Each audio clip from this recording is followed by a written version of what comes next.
Alrighty, good evening everybody. So, I'm actually on time for once, this is a first. so, it's been a hot minute since the last time I've been on here. Mainly because for me, what I've been trying to do is that, how can I put it? I've been trying to do a lot of stuff on the side, doing this, doing a lot of drag things, and then also being able to take time for myself and like kind of unwind and not be too focused on one thing. Like I am working on other project. God, I can't speak English today apparently. But I'm also finding time for myself to like reorganize things in my room, my life kind of thing, you know, just like take time to really how can I put it, just to really kind of calm down from how everything is. Not like there's anything bad happening or anything's wrong happening in my life. It's just like sometimes you need a little bit of time to yourself and like really kind of understand where you're at and see what needs to change. So that's what I've been doing a lot recently. So that's why mainly like that's why sometimes I'm taking the stream or two off, but also at times where I'm like maybe like I want to do a longer stream, or maybe sometimes I don't need to stream that long tonight. But tonight is probably gonna be a standard 2-hour stream. Maybe we'll see if we can go for 3. But now that we're here, let's get back into this, shall we? So, the last time we left off, we just started a brand new case for this game. I am super excited for this because I don't know about you, but I have not actually gone farther than that last case. So, this is going to be interesting. We're going to see how this all goes. Oh my god, you can see the reflection of my screen and my glasses. Not that you can clearly see it, but you can't see it like with this camera here. But I have my big camera shot off to the side, and I'm like, oh god, you can see the reflection. So anyway, we're going to get back into it. So here's the thing. I'm going to go in completely blind into this one. I know this case is supposed to be like Mia's very first trial, but I don't know what happens at all. So you guys are going to experience it with me. So, without further ado, let's go.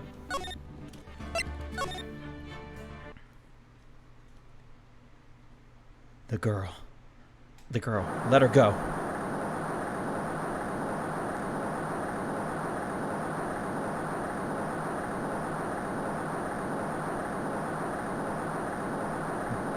Shut up. Come closer.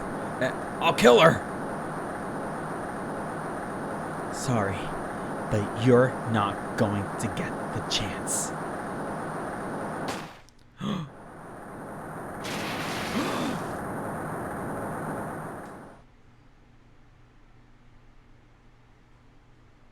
Ooh.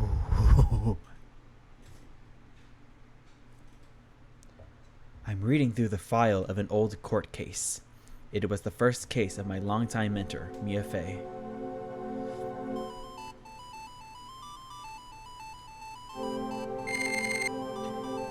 Terry Falls, kidnapping, murder, death penalty. Oh, I thought he did die. So who died?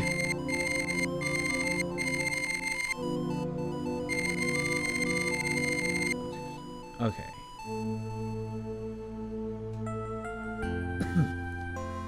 Her very first client was a death row inmate who had recently broken out of prison. That was a whole year before me and I ever met.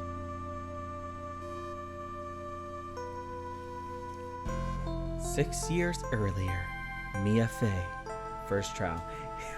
We get to be Mia again.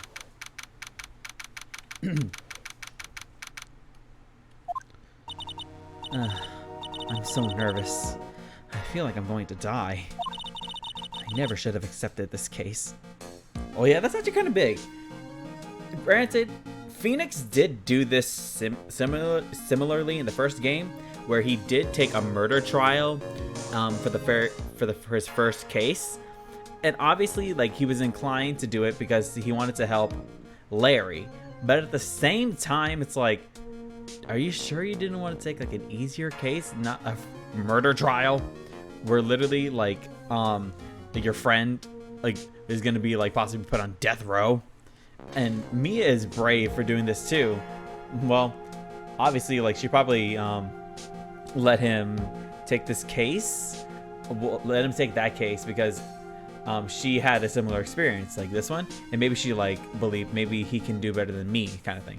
That's what I'm getting at, but I don't know if that's true though. Anyway, let me just turn down the light a little bit. No, okay. Anyway, let's get back to it.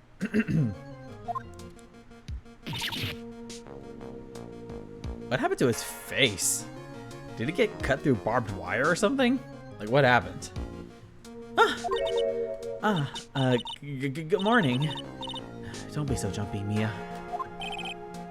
I didn't do nothing. I swear. I didn't kill nobody.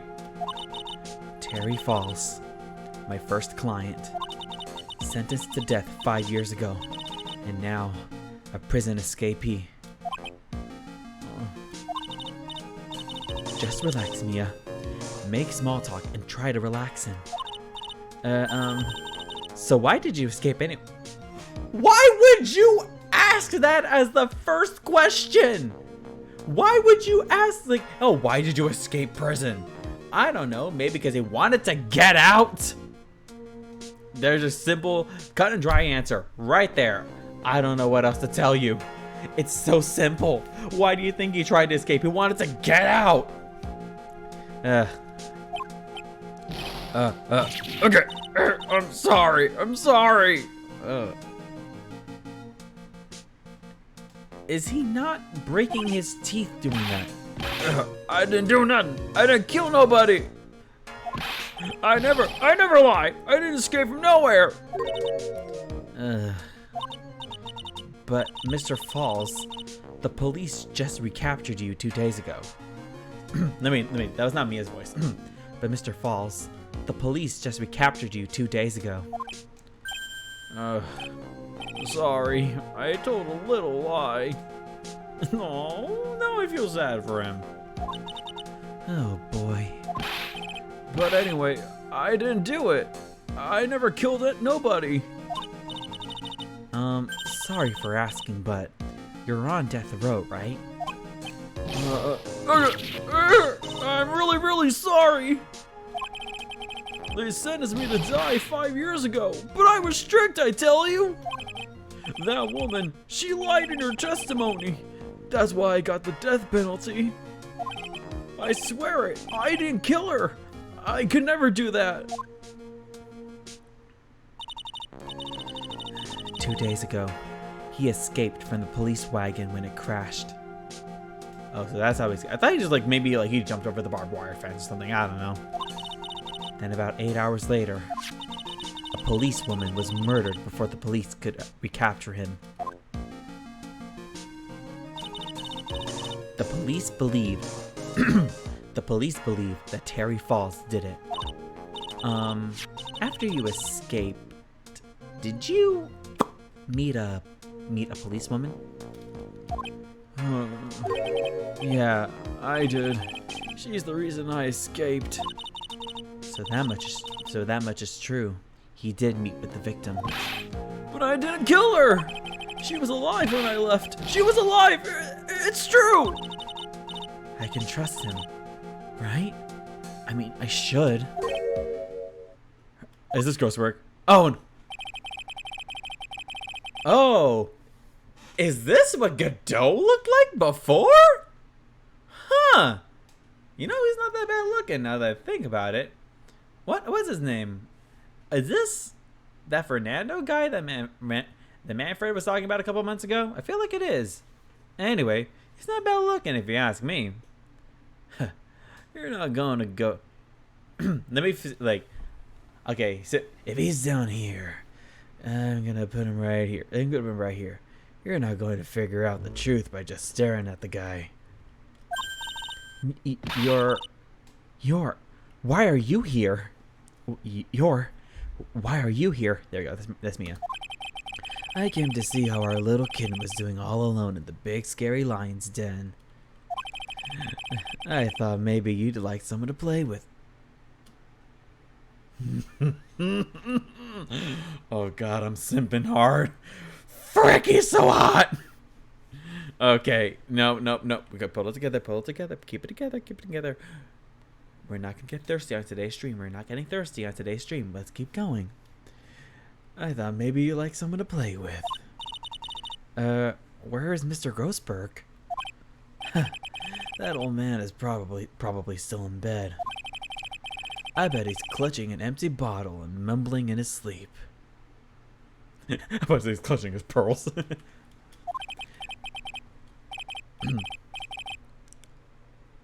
Oh yeah, Armando. That's what it was. Okay, now I see why he was. Like when me and Manfred were discussing the bang list earlier, he was on the top. Now I see.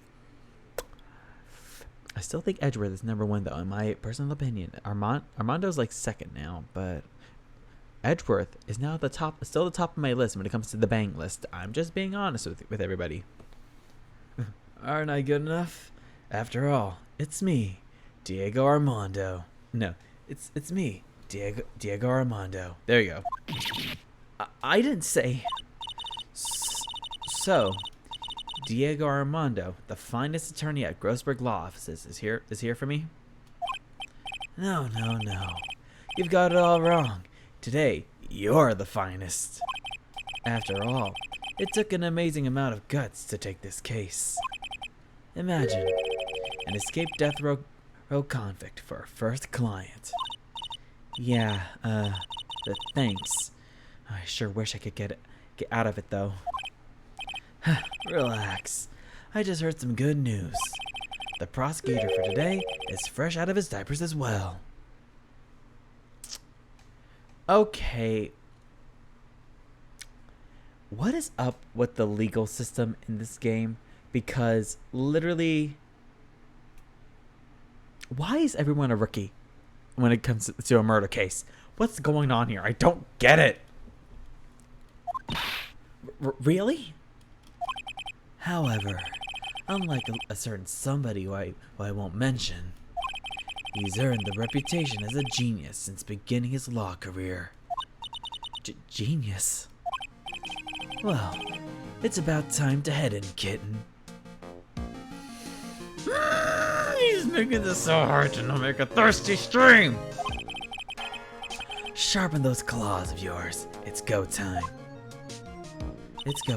There you go. A solitary confinement cell for the condemned must be the world's loneliest place. And that's what my client ran away from. Every other lawyer gave up on him, but not me. When I saw those overflowing eyes and heard that simple childlike voice, I just had the feeling that he was telling the truth. Or he could be pretending, Mia. There's nothing that's saying that he's not lying. He's literally like a criminal, so maybe you shouldn't go into this full-heartedly believing that he's innocent. Just saying. You have to have a little bit of doubt. All right, let's go.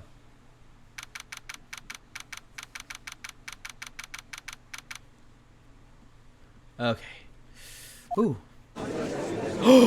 Edgeworth! My boyfriend! He's back! He's back! Edgeworth's back! Oh god, this is gonna be interesting. This is the rookie attorney? I mean, the rookie prosecutor? Okay, now I'm interested. Okay, so court is now in session for the trial of Terry Falls. The defense is ready, Your Honor. The prosecution has been ready for a while, Your Honor. I understand the lawyers for both sides are newcomers. It sounds like I'm mumbling. I understand the lawyers for both sides are newcomers. Yes, Your Honor. I'm Mia Fey. Miles Edgeworth, Your Honor. Miles Edgeworth, Your Honor. So you're the new prosecutor everyone is talking about, huh? They say you joined the prosecutor's office at quite an early age. At 20, Your Honor. I guess our little kitten hasn't earned herself much of a reputation yet, huh? Oh, shut up. I can see even back then he was a smug-ass bitch. Come on, Mia. You can't lose. Not to someone younger than you. Actually, hold up. Does it say the thing? Oh, let me look at the thing. Stab with a knife in the back. Diagonal. Okay, gotcha. That's just got to get myself ready. Okay, 25. He looks kind of old for his age. I'm just saying. Okay, and he looks young for his age. Frick. Well, he does look like he could be that age. Not that, but he looks so old. And Miles, yeah, okay, yeah, makes sense. Okay. Let's get back into it, shall we? Come on, Mia. You can't lose. Not to someone younger than you. Young people running a trial. I'm not too sure how I feel about that. It makes me feel like I'm getting too old. I feel like I'm going to go grey at any moment. Maybe like my father in the next room. I'm currently 65, but he's 110. Jesus Christ! Like he had a son at 45. Like he waited way too long to have a son. Now then, the defendant in this case is currently a felon on death row. 2 days ago, he escaped from a police wagon. Is that correct? Precisely. But the defendant is not on trial for escaping prison. On the day that the defendant escaped, a policewoman was murdered. So we're here to determine if Mr. Falls was responsible for her death. You got it, kitten. Oh my gosh, he's so hot. That's me. It's just like, I don't know if I'm should focus on this trial or on him. Oh no. Well then, Mr. Edgeworth, let's hear your opening statement. Yes, Your Honor. It was 5 years ago. Oh, no. Oh god, that's the wrong one. Yes, Your Honor. It was 5 years ago. The defendant, Terry Falls, was sentenced to death in this very court. His crimes were kidnapping, extortion, and murder. That's good enough. The girl he threw off the bridge was only 14 years old. Yeah, I'm trying to figure out how I'm gonna voice him, because it's been a while since I voiced Edgeworth, because he wasn't really like a thing in the first few cases of this game. He was part of it in the second, and obviously the first and second game, but they haven't been able to have a chance to like say lines. The girl he threw off the bridge was only 14 years old. There we go. That actually sounds like that's better. A truly horrible crime. I remember it well. There was no decisive evidence, so the trial was long and protracted. Correct, but in the end, what finally decided the case was a certain witness's testimony.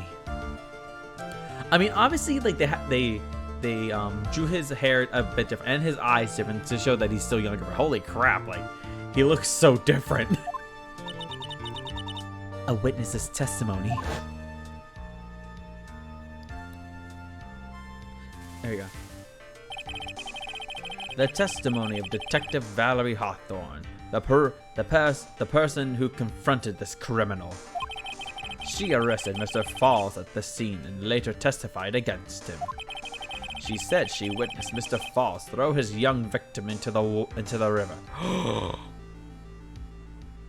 Oh. Well. This is both interesting and idiotic. Why would you do that? Like, bro, you could have gotten off easier if you let her go. What happened? Why did you just like, yeah, no, you ain't, like, both she and I are not getting out of this easy. Yeet! Like, what the heck was that for? Oh boy, this is gonna be hard, isn't it?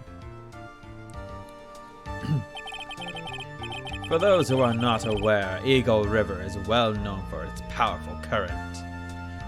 Let me say that again. For those who are not aware, Eagle River is well known for its powerful current. Most bodies that fall in are never recovered. So oh my god, that was so bad.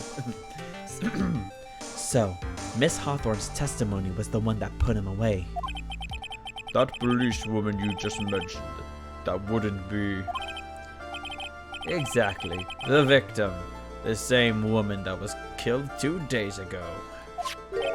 Police Sergeant Valerie Hawthorne.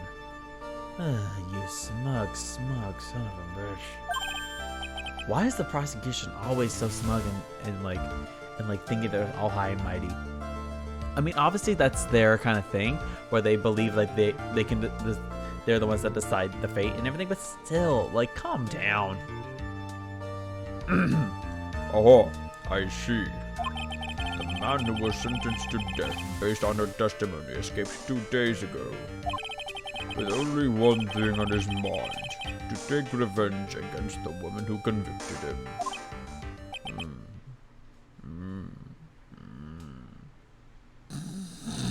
That's what I feel like. Feels like he's about to fall asleep. He's like,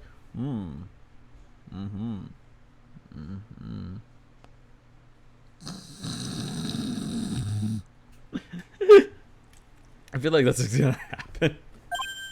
Aha! The truth is becoming clear to me now. It's like, sorry. No, I didn't almost fall asleep. No, not at all. The truth is becoming clear to me now. huh? Yes. It's quite obvious that the defendant is guilty. Well, wait a minute. That's not right.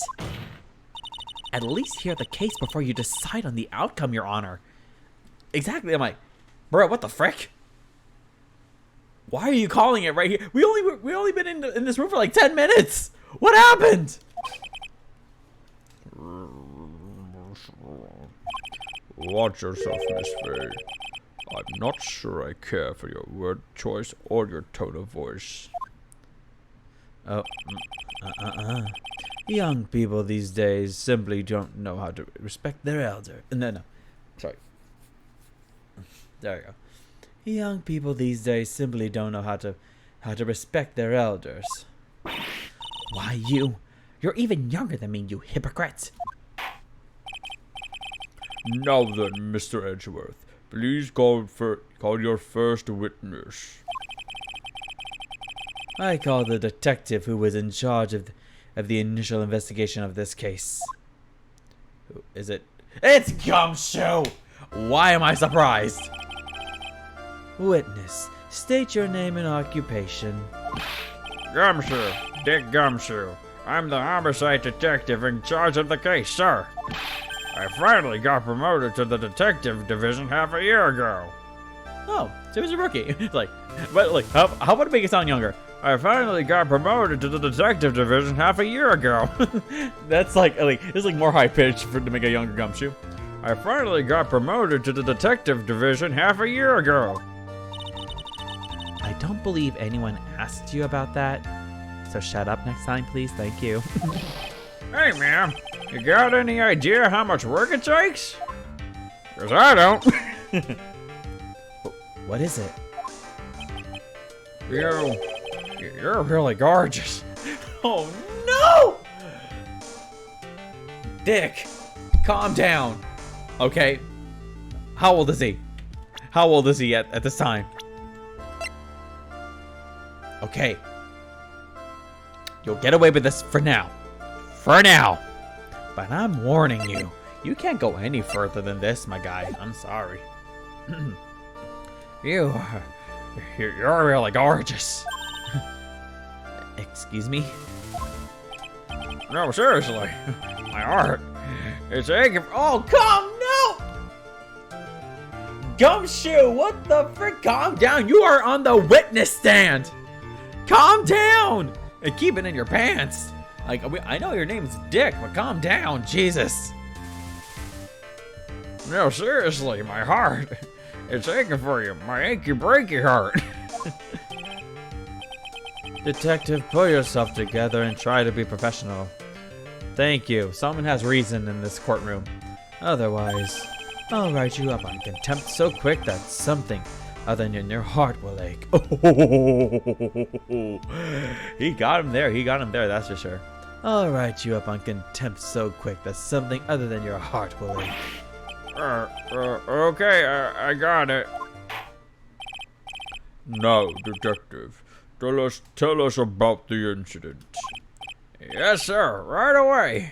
The victim was Sergeant Valerie Hawthorne, a veteran in the police force. She was stabbed in the back with a knife and died from excessive blood loss. That much is already stated in the autopsy report. The court would like to hear more details about the incident itself. Yes, sir, I got you. Okay, let's take a look at this aerial map of the area here. This is a sketch of Dusky Bridge, an old suspension bridge. Why am I saying like, okay, real quick, why am I saying it like this? Like, I never understood why I made Gumshoe like this, but still, I'm like, I have to say it like this or else it's not gonna sound right. This is a sketch of Dusky Bridge, an old suspension bridge. And the river that runs underneath there is Eagle River. The victim and the defendant met there, on top of the bridge. Excuse me, sorry. After stabbing her in the back, the killer carried the victim back to his car. Just went whoop.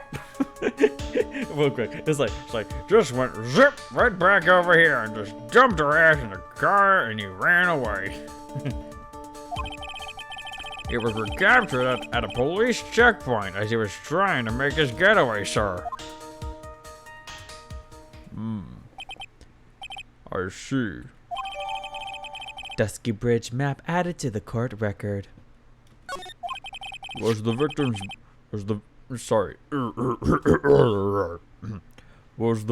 blood found on the bridge? The victim, Sergeant Valerie Hawthorne, was wearing a thick coat, sir. Unfortunately, no traces of blood were found on the bridge. It's pretty funny. She died, and there's a lot of blood on her coat. It was very funny. Imagine that's how he's thinking, and he's saying that out loud, and everyone's like, "You psychopath." Mr. Edgeworth, I warn you that I absolutely despise conjecture. If there was no blood on the bridge, then you have no proof they even met there. Hi, Psychoto. Welcome back in. Obviously, right now, you're going to see who we're playing. Okay, so this is Professor... Oh my god, I just did a blooper! Okay. That judge is one we saw for during Rhonda Light's case. He was the one who was about to say Luke at me was mask to mask, but obviously he wasn't. This is Miles Edgeworth. He's a prosecutor, and I just said Professor Edgeworth because that was actually a blooper that was actually said by one of the VAs during the Ace Attorney anime. And so I was like, Jesus, I just did the wrong name. This is Prosecutor Edgeworth. He was part of the case, part of the few cases in the very beginning. I think in case number 3, or I think 3, I forgot. 2 or 3, the very first game, this is where he shows up, and he's a major player in all the games. He actually knew Phoenix Wright and Larry Buss. They were in the same class in elementary school. They were like childhood friends and everything, and that's why a lot of people ship them. And it's like obvious there's a lot of like maybe some kind of tension between them, because if you look at the writing, how they're written in the very first few games and the first couple games, and also watch the anime, you can read it however you want. I like to read it like they're childhood best friends that like they're secretly in love. And I think it's because I've only read this in like on the internet, so I don't know how true it is, but like apparently Ace Attorney is based on a yaoi or something, or it's based with yaoi tropes. So I'm like, you know, they got something going on. Of course. So this is him when he was. So this is both his and Mia's first trial ever, but he is well known already in the prosecutor's office because he's only 20 and Mia's way older than him by like a few years, but still like 20 for a prosecutor, that's pretty young. So I don't know about you, but I'm excited. Dumb judge. Well, you actually kind of missed it. The judge only heard like a few points about what happened before like this entire moment happened, like the explanation of the of the scene. He's like, okay, well, yep, he's guilty. Let's call it. And Mia's like, wait, what? Like, why are you calling it? And I was like, why did you call it? We're only here for like 10 minutes. All right, so let's get back into it. Your Honor, if you will listen to the testimony we have prepared, I'm sure you'll be convinced. The two of them most certainly did meet on the bridge that day. Why, Mr. Edgeworth? I'm not sure I like you wagging your finger at me so as though I were some hoser. He's like, oh, Your Honor, really? You think this is a big problem, huh? Well, you better shut your mouth. Well, funny you should mention that. Because, guess who's on our side today?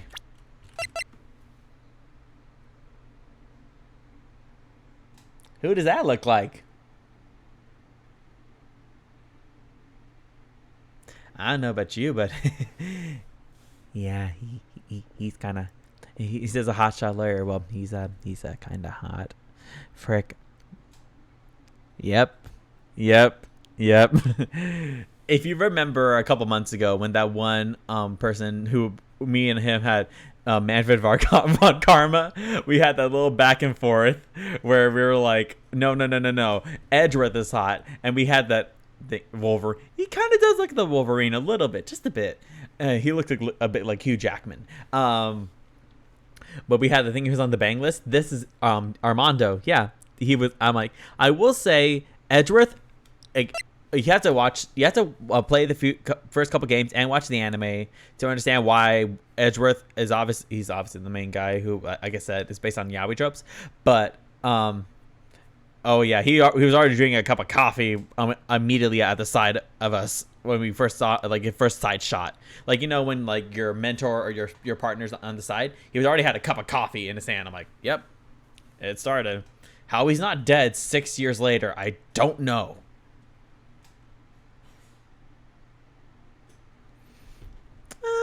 I guess, but for me, he's like obviously since it's the history. I like the history between us. I don't care about the looks. Okay, so here's the thing. This is the guy here's our client today. This is the one who got him put in prison in the first place. Supposedly he killed her because they met on the bridge that day, and her body was found in the trunk of a stolen car that he was supposedly trying to think of push out, like not push over the edge or anything, but trying to like it's like trying to get away. I kind of like it too. He kind of does look like Edward Cullen, just a bit though, not too much. I don't know.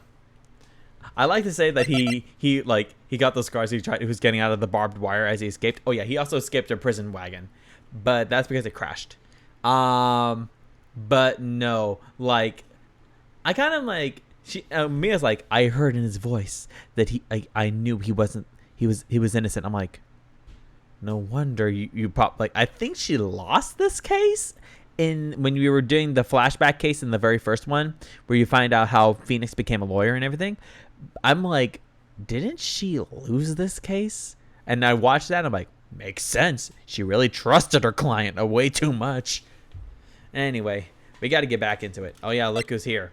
It's our favorite gumshoe. Anyway, let's go back into it. I'm not sure I like you wagging your finger at me as though I were some hoser.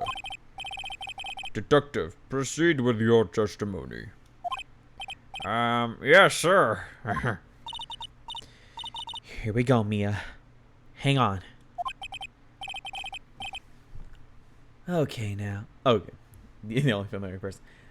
Well, you just saw your waifu right over there. And also, yeah.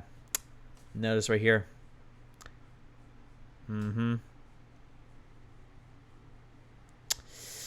Yeah, the coffee addiction is back. Yep. Your baby girl. Oh yeah.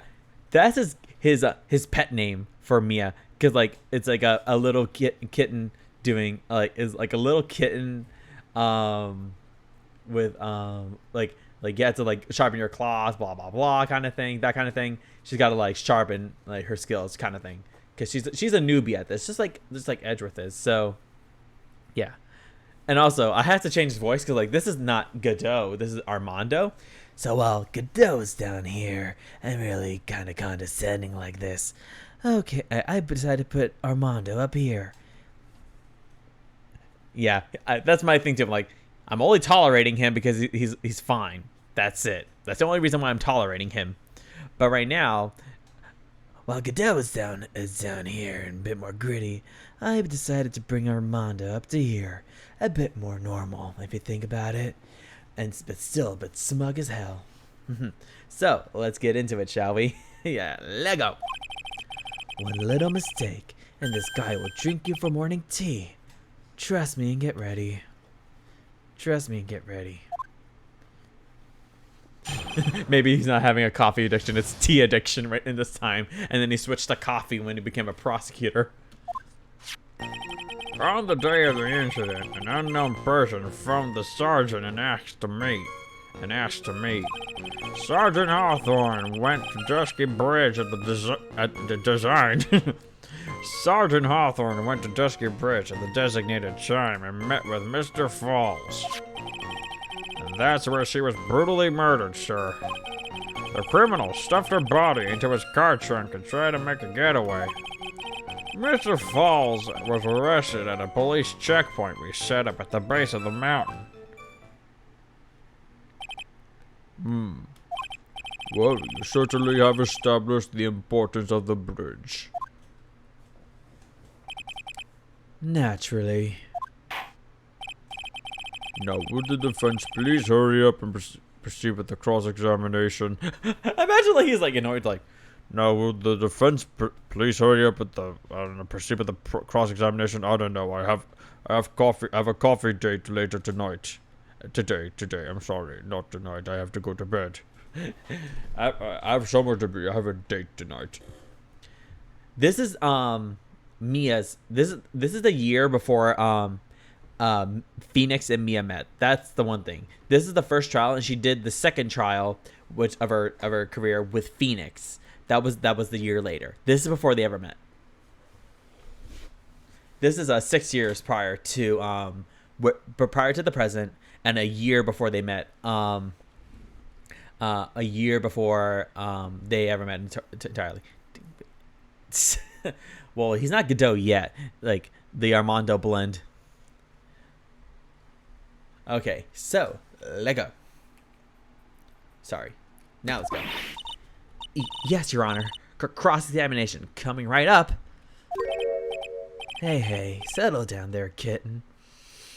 And I also said this multiple times, but it's so hard not making this stream a thirsty stream with Armando on the screen. Because holy crap, he is so hot.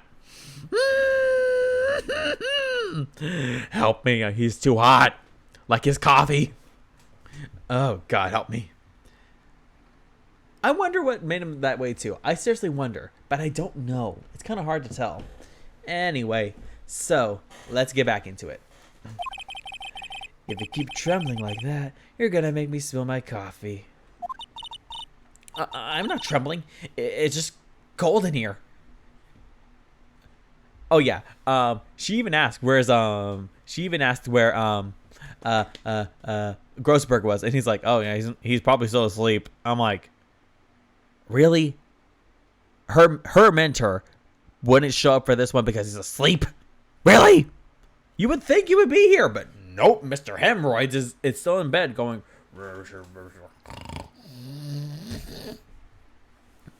Anyway, so let's we got to get back into this.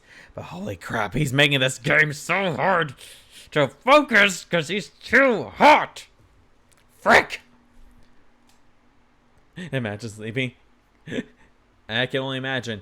Imagine how he is. He's probably he's like this. Important try.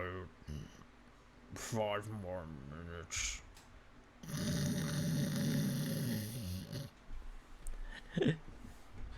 Imagine like he's like talking like it's like Mia's try 5 more minutes.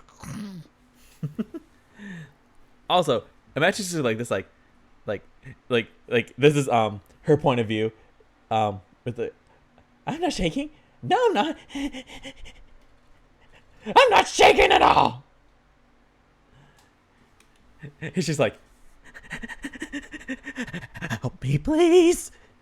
He's like, calm down, Mia. It's like, calm down, Mia. Calm down. What the frick? You know what?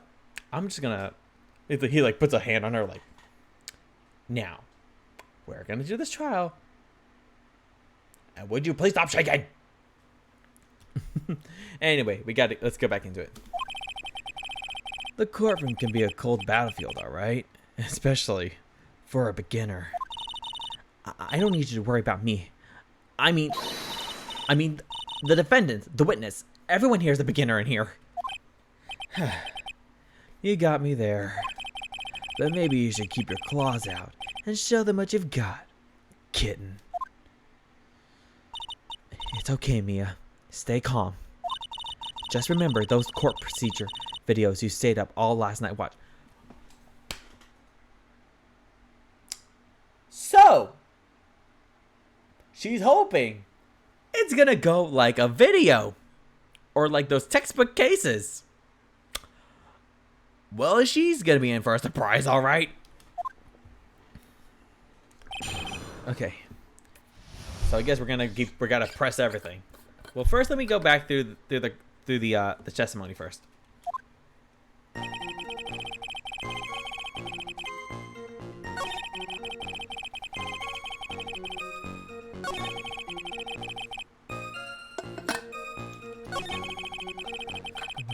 Just clutch and try to get away.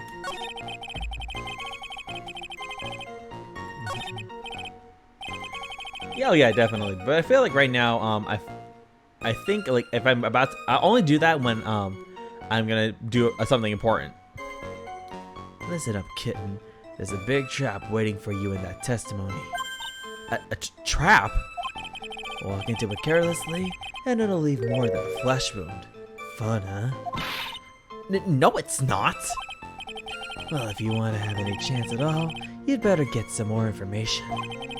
And if you're going to get caught in a trap, it's best to get caught early, and perhaps save your progress while you're at it. You can always look for contradictions afterwards. The ever-famous contradictions. I sure hope I can find some of those. Okay, let's start pressing. This unknown person. You have no idea who it might be, right? Sorry, but I'm afraid I do. He's like, he was really like, well, if I got a surprise for you. I got the person right here on the phone. well, actually, I do. What? She's like, what? What? The one who called Sergeant Hawthorne was the defendant, Terry Falls. What?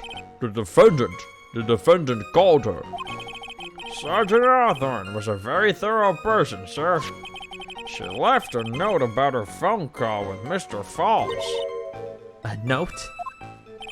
Yeah, a top secret memo that she left in her desk. Victim's note added to the court record. I gotta look at that. Actually, let me look at it now. Okay, so that's what the scene looks like. Well, they were kind of trapped with this here if you try to get to the other side. Anyway. Oh, there we go. And then the next one. February 14th, 121, Falls, 4:30 p.m. 4:30 p.m. at that bridge. Wear white scarf for identification. Talk to Dahlia. Tell her this time the whole truth.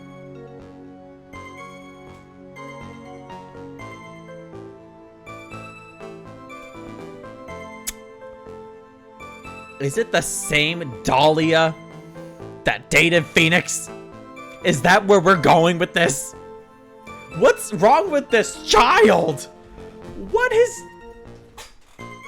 Okay. If this is the same Dahlia Hawthorne. If this is wait. Are they related? Okay.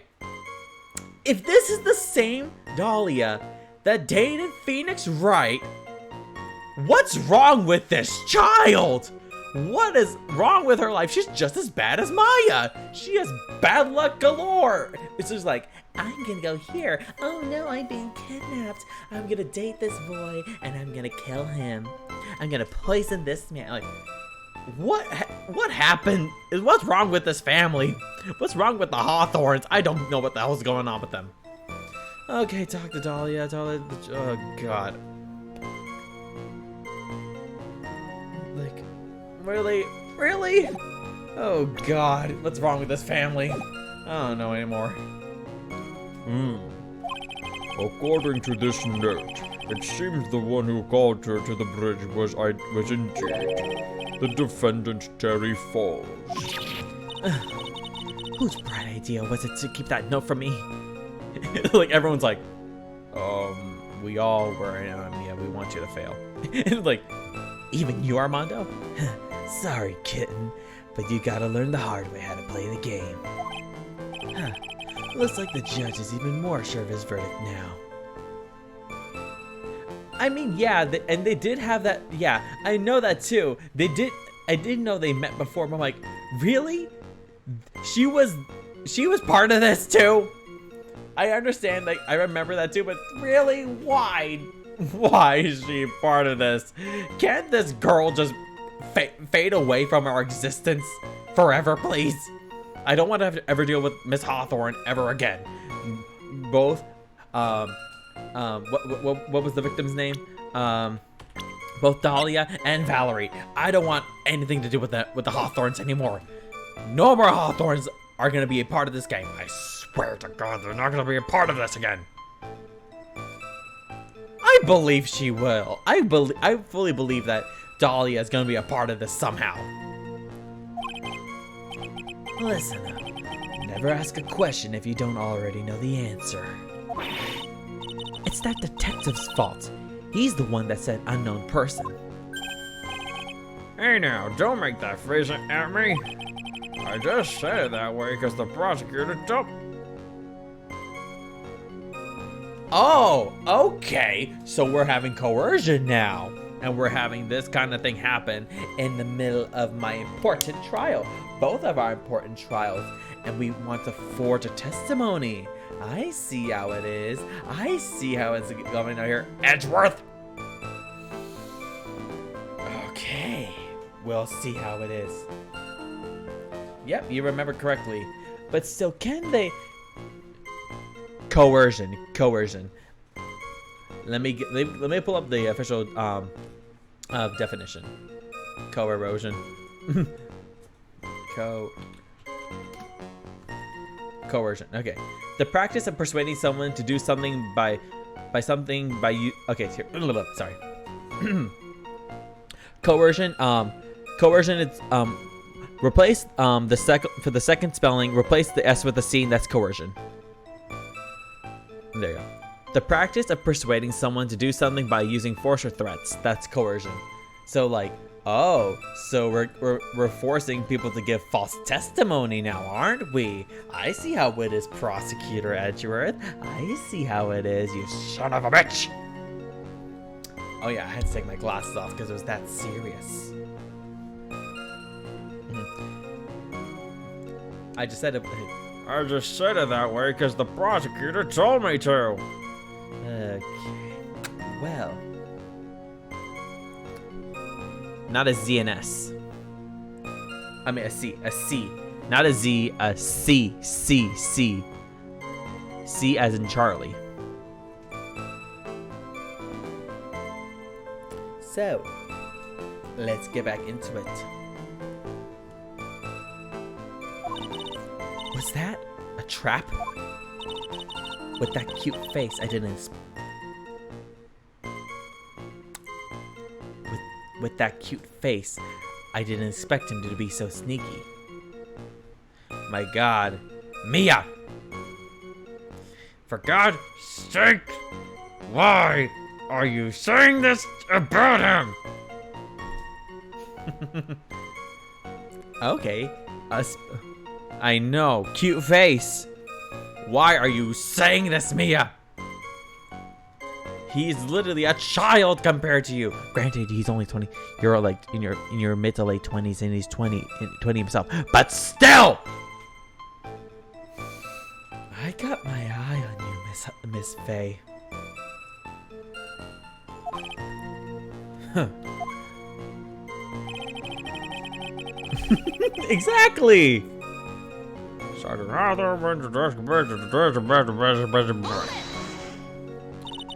A bridge up in the mountains, but why meet there?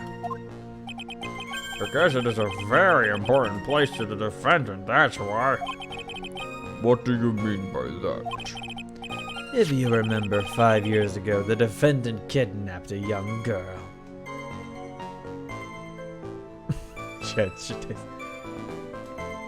Exactly. That's why she died. She had very poor taste in men. She was low-key a pedophile. No, she wasn't that. I don't know if I want to say that she was low-key a P, but I don't know. If you remember, 5 years ago, the defendant kidnapped a young girl. He was chased onto a bridge, and it was there that he killed his hostage. And the place where all this occurred is, of course, Dusky Bridge. Oh yeah, by the way, when Valerie confronted him the first time, 5 years prior to this, and said to give him the girl, he literally just said, nope, neither of us are getting out of this easy, and yeets the girl over the bridge, and they never found her body. So I'm like, bro really went, you're like, yeah, no, we're not getting out of this. None of us are gonna get out of this easy. Yay! I don't know.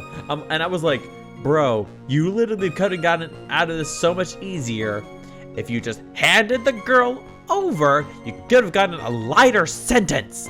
But no, you decided to just yeet the girl over the bridge. Why not? The very place where Sergeant Hawthorne arrested and handcuffed Mr. Falls. Returning to the scene of the crime. How nostalgic. And that's where she was brutally murdered, sir. Was the body of the victim discovered right away? Yeah, we were really on the ball. We found the criminal within 1 hour of the murder.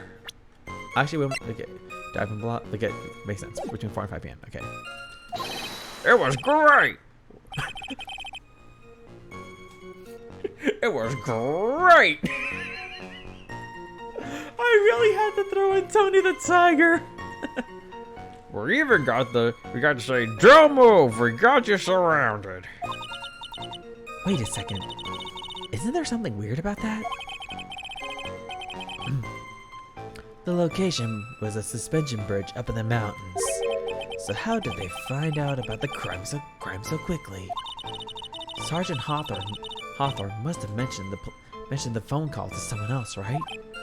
Huh. If that's what had happened, then she wouldn't have been killed. She never mentioned the phone call from Mr. Falls, but she left a note on her desk about it.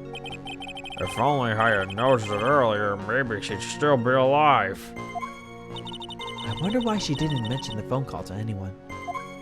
That is something important, like, I don't know about you guys, but don't you think like if something was that threatening, you would maybe bring backup and then do it alone or something? I don't know.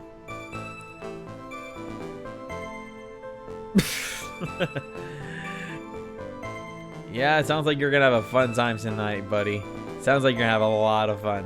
If you need help with your French, je parle un peu français, mais c'est tragique. Eh là là. Mon français c'est élémentaire. Les basiques. And you're oh, I hope you have a good luck with that monologue, because the one thing for me, I'm no good when it comes to acting. Like, even though I went to theater, I'm a theater major. Literally my priorities are I'm a really good dancer, good enough singer, not that good of an actor. Like, I don't know how to emote properly. That's how I'm gonna say it. Criminals. Je m'appelle Dakota. Imagine like you're saying that with a French accent. Je m'appelle Dakota. Dakota. It sounds like you're trying to say a Japanese word, but just saying Dakota. Anyway, we got to get back into it. Mr. Falls had a car then. Well, that bridge is way up in the mountains, ma'am.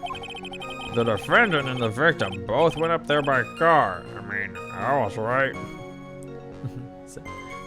Moi, ça va bien. Et toi? Et tout? Ça va bien? Ça va mal? Ou comme ci, comme ça? I mean, I was right. What? You mean the defendant drove his own car? No, of course not. It was stolen. He stole it from a young couple that had been waiting at a red light. Oh boy. So he...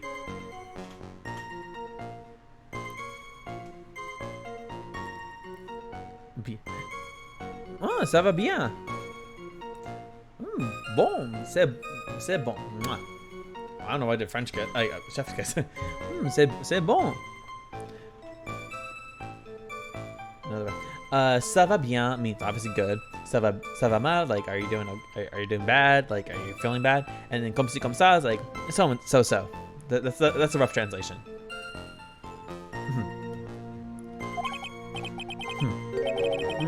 Car thieves. I'm not sure how I feel about car thieves. Oh my god. That's all like I was about to say. Bro, why are you making this so much harder than it has to be for yourself? You literally just escaped from a police wagon. You possibly killed a woman, and then by all means, what the frick just happened? You decided to jack a car from a couple. Bro. Don't know that much. Believe me though, every time I have to talk to I talk to a French person and I realize I don't know that much French, I'm like, yeah, I don't speak that much French. Please don't think I'm gonna have a conversation with you. Though I like how one time at work I did have a guy who came up to me and started speaking Spanish to me. I honestly get that a lot. A lot of people assume I'm Hispanic, but like I'm not. I'm Filipino. So obviously I'm like, oh, I'm sorry, I don't speak Spanish. This guy, I don't know what went through his head, but he went, parlez-vous français? I'm like, this guy's logic was really, oh, he doesn't know Spanish. He might know French. I'm like, he got lucky. I know some, but I'm like, really? Your first thought was after Spanish, maybe you should try French. Oh, well, look at you. Bravo. I don't know. That was always a fun story I like to tell because I'm like, he really went from Spanish, like, oh, he doesn't know Spanish. Let me try French. He got super lucky that day, I'll be honest. Is this guy here sure about how he feels about anything? This is a photo of the stolen car's trunk. Naturally, that's the body of Valerie Hawthorne in there. Yeah, she didn't die. She just fell asleep, and then she just passed out in the trunk. Yeah, that's what happened. I mean, that's how it looks like. It looks like she's not even dead. She looks like she's just passed out or fell asleep in the trunk of a car. That's what it looks like to me, honestly. Whoa, that doesn't look too comfortable. Crime photo added to the court record. The victim, she was stabbed in the back, correct? Yeah. For some reason, men always seem to get stabbed in the back. We're talking about a woman here. I was about to say, I'm like, we're talking about a woman here. We're talking about a woman here. You can't tell from this photo, but the knife was stuck in her back, nice and firm. The condition of the body when it was discovered is very important information. Detective, was there anything strange or noteworthy in the trunk of the car? Here's a photo of the trunk, but I don't see anything strange. Do you? Anyway.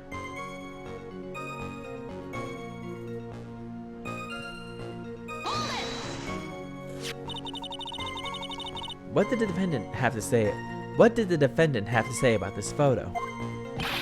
What he always says, ma'am. I didn't do it. I didn't do nothing. That's all he says.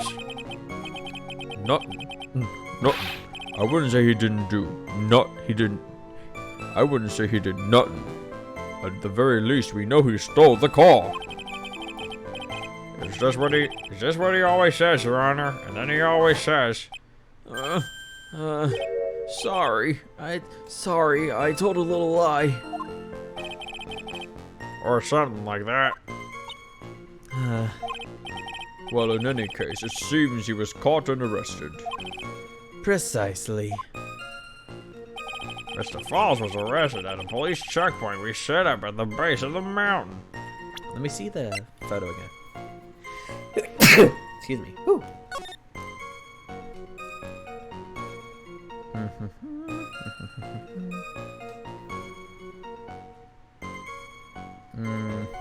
Okay.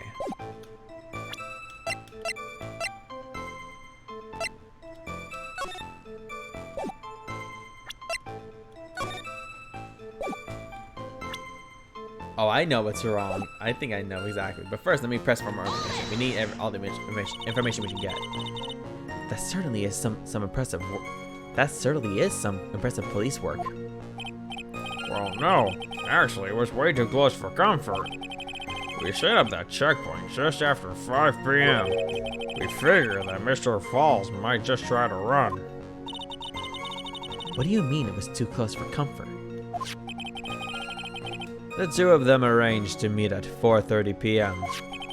and it takes approximately 30 minutes to go from the bridge to the checkpoint. That was kind of close. Any later, Mr. Falls could have easily slipped right by. Listen up, kid. There's a big chopper to get you again. So blah blah blah. We already went through this bit. Okay. So I think I know what I'm supposed to find. Okay. So let me go in here. Blah blah blah. Okay. Let me save here. I think I know what's wrong with this.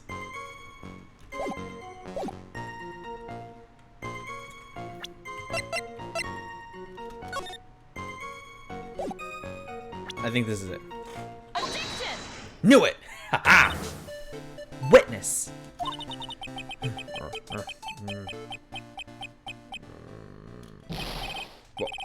What is it? Do you have something to say, Miss Faye? They're all like... So is someone gonna say something?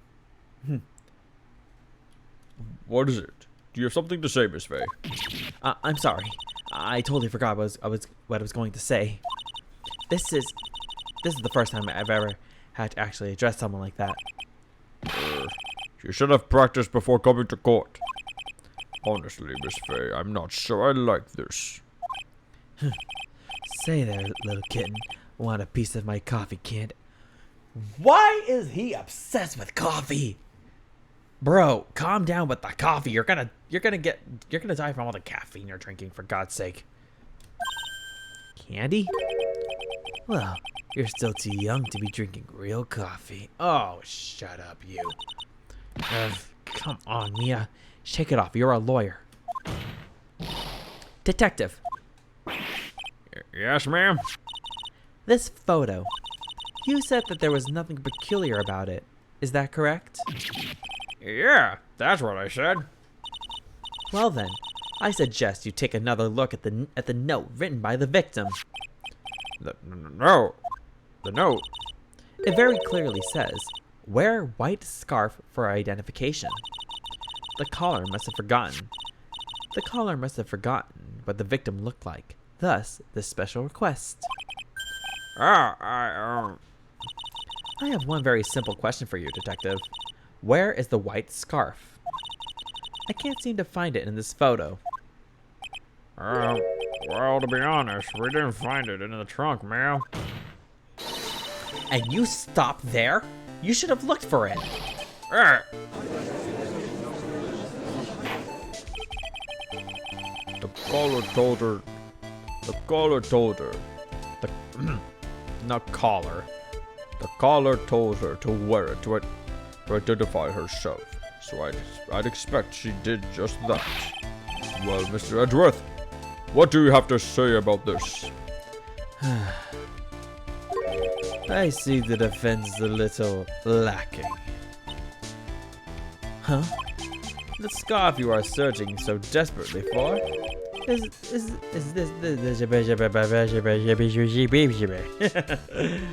the scarf you are searching so desperately for? Isn't this one perchance? Where did you find that, sir? On Dusky Bridge. I was there first and decided to conduct my own investigation, you idiot. I feel he's like, at Dusky Bridge, you idiot. I saw it the first second I stepped foot there. Why? Why did you tell me? I made a decision to keep all pieces of evidence in my personal satchel. It's the safest place I know, because I put it right in between my ass cheeks. Why did I say that? That hotshot sure has a flair for the dramatic. It's not exactly white as the caller requested, but as you can see, it's close enough for what it was intended for. It looks like it spent some time in the mud. Not surprising, it was drizzling on the mountain that day. Prosecutor Edgeworth.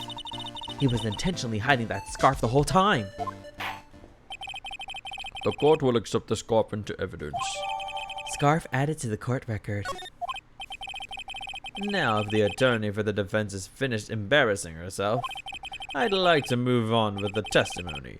That is all right with you, isn't it, Miss Fay? Boy, would I like to wrap the scarf around his smarmy little neck. Imagine and choke him, and all of a sudden, corpse husband in the background. Choke me like you hate me, but you love me. Low-key wanna take me. That's the only line from Corpse's songs that I ever know. Very good. Now we're done with this mud-covered scarf business. The prosecution moves to establish conclusively and with hard evidence that Miss Hawthorne and Mr. Falls did indeed meet on that bridge that day. Further, we will show exactly what occurred there. That sounds quite promising. I can't wait to hear all about it. Everything is moving at his whim. Don't forget, kitten. There's a reason why everyone considers this kid a genius. A genius, huh? Okay. Let's keep going now. Woo! Actually, there's an eyewitness who was there when the incident took place. This photo was accidentally taken by the witness. It shows the Vic wearing the scarf, sir. We don't even have a perp. We have no clues about the perp. But we don't even have a sus because the sec with a mo has got a perf. Ow. It's like, Gumshoe, what are you talking about? Shut up! That is a very old comic thing I saw back in the day, and it just came back to me now when Gumshoe was saying the Vic wearing the scarf. We don't even have We have no clues on the burp. We don't even have a sus because the sec with a mo has got a perf L. This photo was actually... Also, how do you accidentally take a photo of a crime? Tell me that.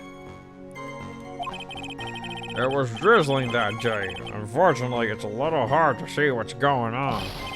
Anyway, the criminal shoved the victim down from behind and stabbed her in the back. It must have been when the scarf fell off. Looking at this photo, you really get the sense that this bridge is very high up. It is about a 40-foot drop from the bridge to the Eagle River down below. Mr. Edgeworth, who took this photo anyway? Let's just say that it was a well-intentioned third party. Aha, a potential witness. So why isn't this...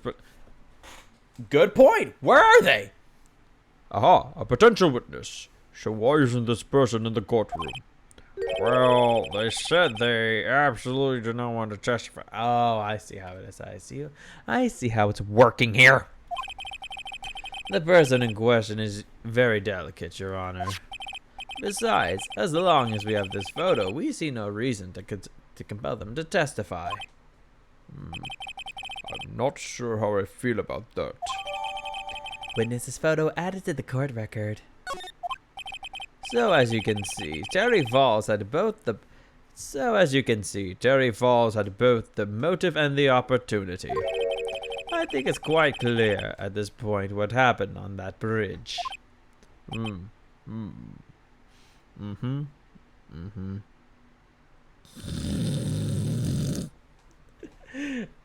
mentioned this once before, but I feel like the judge falls asleep every time he closes his eyes.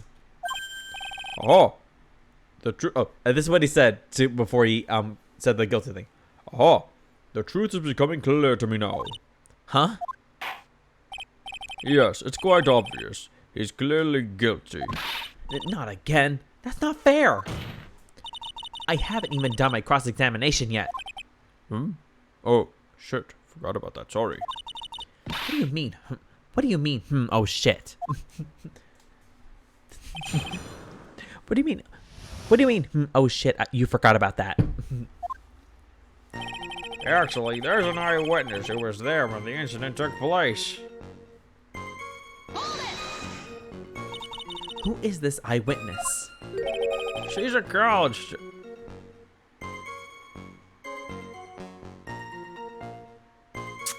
I wonder who the witness was. I seriously wonder who it could be. Could it be this Miss Dahlia they're talking about? I don't know. I don't know who it is.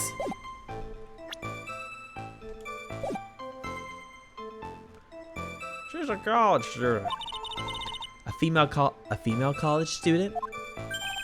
That's right. Meaning she's a female and a college. Why did I say it like that? That's right. Meaning she's female and a college student, ma'am. Like, oh man, this is great. She doesn't do well in front of other people, so I came to testify for her. Maybe so, but as the attorney for the defense, I have the right to cross-examine her. Thank God for quickly. Yep. For the time being, we're not relying on the witness's statements. That's all. That is all. But what is that supposed to mean? The prosecution has other more decisive evidence. Our case doesn't rest on the vague testimony of a female college student. A female college student? Yes, a female college student. A college student who is a female. You got that? Oh, not again. It means she's female and a college student, sir. If you absolutely must hear her testimony, you'll have to give us a good reason why. Please tell us about the more decisive evidence in question. This photo was accidentally taken by the witness. It shows the Vic wearing the scarf, sir. The victim is wearing a scarf in that photo. Oh, sorry. Sorry, this is a mental line. The victim is wearing a scarf in that photo, all right. So about the witness who took this photo. Sorry. Sorry, I'm spelling my fingers. What was this person doing all the way in the mountains?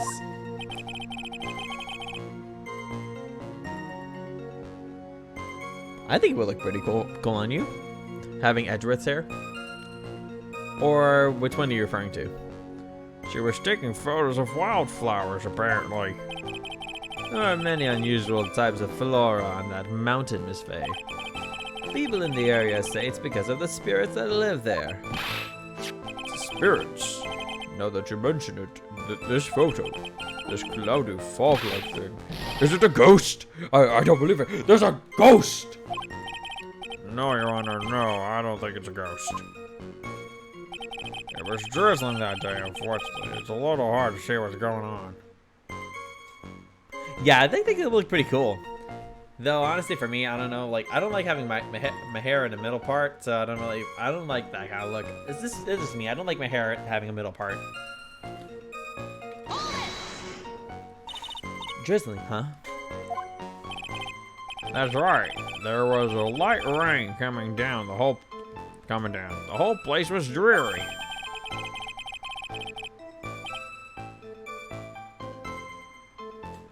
Honestly, I think if Don T. Gray went up against this judge might actually hold his ground. I honestly believe that.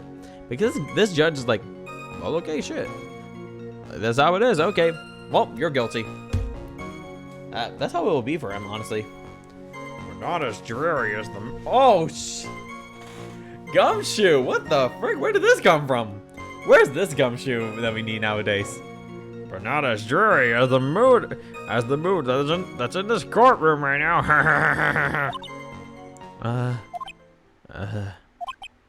What the fuck? Looks like a cold front just moved in. In any case, the point is that the area was quite damp. There was even some fog. I even slipped and fell while I was on the bridge. It was really something. Anyway, the criminal shoved the victim down from behind and stabbed her in the back. Is that part of the witness's testimony as well? Where were they on the bridge? Okay. Of course it is. He pushed the victim hard in the back as she fell down right on her stomach. I remember that happening once myself. It was really brutal. Are you talking about seeing someone getting pushed, or are we... Excuse me. Are you talking about seeing someone get pushed, or were you the one getting pushed? Or does it mean that you pushed someone down like that one? She's raising important questions. We need to know. With his mind-boggling tales and the way he said brutal, I wonder if he's Canadian. Brutal. That's not even Canadian. Brutal. Oh God. Huh. Save your nasty look for the right person. Huh? Take a look. Poor baby. The court record seems to have wedged itself. Poor baby. The the court record seems to have wedged itself. Okay, now I see where we're standing. Okay. Hey, watch where you spill your coffee. The court record, huh? It must have been where the scarf fell off.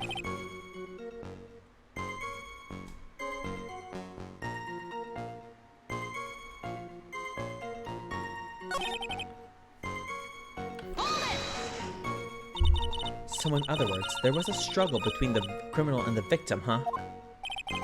That's what the witness said. Well, it looks like she didn't remember about the scarf. From what she said, it sounded like a pretty violent fight, ma'am. The area was wet from rain. The bridge was probably wet too. Which would explain why the scarf was all covered in mud. But there's something about this testimony that's still bothering me. Talk about a surprise. I had no idea there was a photo. So what do I do? You really still believe him? Mr. Crybaby, I mean. Of course I do! So the little kitten believes in fairy tales, huh? In that case, the answer is obvious. If what you believe is the truth, then that means that somewhere hidden in that testimony is a contradiction. One huge contradiction waiting to be discovered. That's your chance. Okay.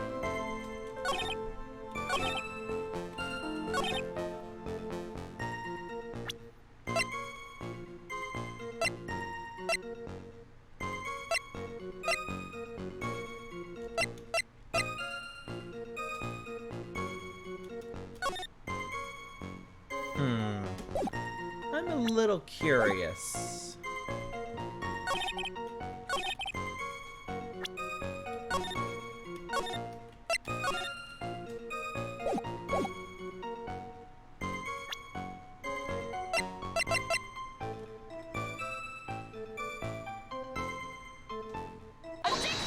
There we go. I knew it. So at the time of the crime, there was a light drizzle coming down, correct? Yeah, and fog too. Just generally soggy atmosphere. Well, I have evidence that doesn't go with the soggy atmosphere. But this is a photo of the victim's body that was found in the car trunk. Considering the conditions at the scene of the crime, something isn't right. But by all means, please enlighten us as to what isn't right. What is it about this photo of the trunk that doesn't fit with the conditions of that day? My point is that if she was pushed from behind and is all soggy, why is her front so clean? Naturally, the answer is right here. The victim's coat? As far as I can see, there is nothing strange about it. That's exactly what's strange. Recall the testimony. What were the conditions on the bridge that day? It was drizzling and foggy. Dusky bridge was all wet. If the victim really had fallen down on her stomach on top of the bridge, then the front of her coat should have been covered in mud. That's exactly right. The other day I fell on a muddy street and my gorgeous playoff beard was befouled. I have enough of this guy now. I'm gonna go. Bye guys. Seriously. Oh god, what is up with what's wrong with these judges? I honestly don't know anymore. The other day I fell on a muddy street and my gorgeous playoff beard was befouled. I do admit the crime scene was quite wet that day. However, that doesn't mean that the top of the bridge itself was muddy. If Your Honor had fallen in the shower instead of a muddy street, your glorious hockey beard, pride of the legal league, would be wet but not muddy. Fortunately, I have yet to test that. Still, your point is well taken. Can you prove that the surface of that bridge was muddy that day? Bro, her scarf fell off. The surface of the bridge, huh? A real man wouldn't stand for a taunt like this. Neither would a real woman. Of course I can. Oh shit. Here is the evidence that proves the surface of the bridge was muddy. You had it in your satchel, Mr. Edgeworth. The evidence is this scarf. Oh, It should be obvious. If the scarf fell onto the bridge and got this muddy, it means that the bridge was obviously covered in mud. Oh yeah, I like how his face is like. I like how Edgeworth's like face when he's like obviously frustrated or like so upset. It looks like he got punched in the gut or the balls or something. No, I can't be outwitted by this novice bimbo. You calling Mia a bimbo, you son of a bitch. Shut the hell up, okay? First of all. Also, bro, did you really think you'd get away this easily? Nope. Hey, same to you, buddy. This phase assertion makes perfect sense to me. I do admit that there appears to be a contradiction between the condition of the victim's coat and her scarf. However, the real question is, why is there a contradiction? Huh? For every contradiction, there exists an explanation. Let's look at what the Let's look at what the explanation in this case may be, shall we? All right. It's not like he's really giving me a choice here. Huh. You're doing pretty well for a little kitten. Oh my God, help me. Mr. Armando. No matter what he says, a contradiction always comes down to a lie. It's either the victim discovered in the trunk, the witness's photos showing the defendant and the victim, or the witness's testimony that stated she saw the moment of the murder. Just relax and think it over. It's pretty simple, isn't it? The false evidence. It's one of those three.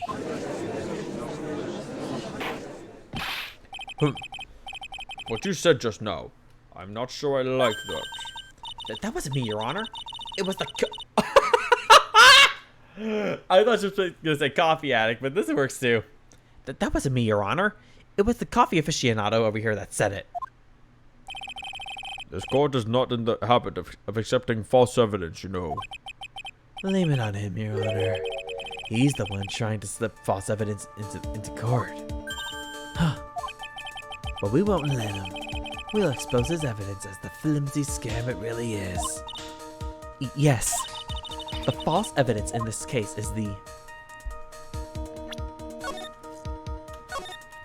Give me 1 second while I save my progress.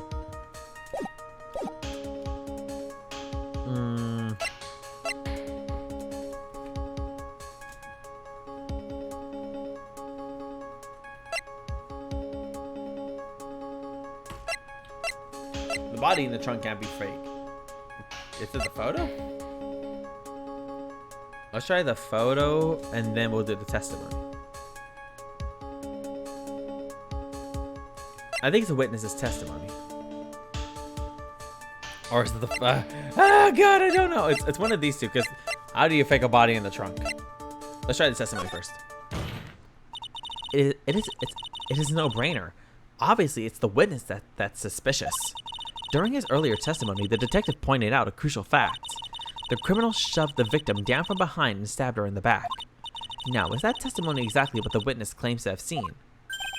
Yeah, that's what the witness told us. That testimony is filled with holes. After all, the victim's coat isn't dirty at all. That's true. It's not just true, it's the truth. And there was a truly decisive witness in this case.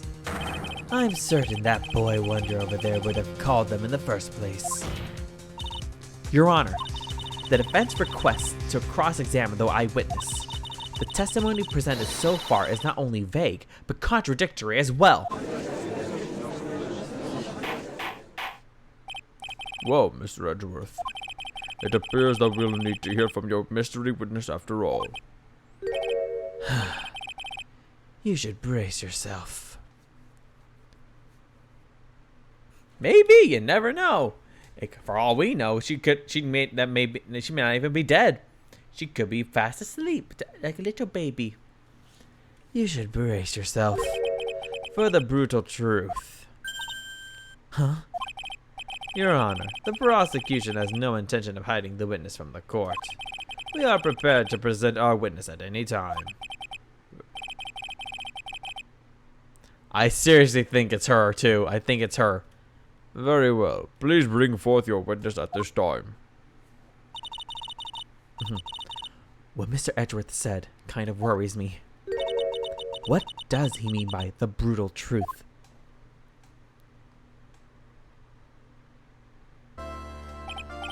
Now, let's proceed with the testimony. Mr. Edgeworth, please go right ahead.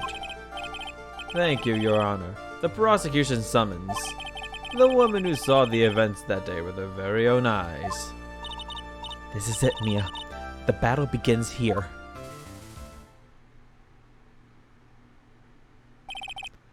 Witness, what is your name and occupation? I knew it!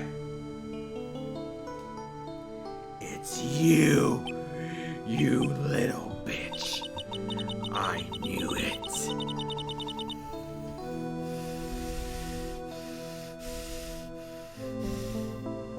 So, this is where it all starts, huh?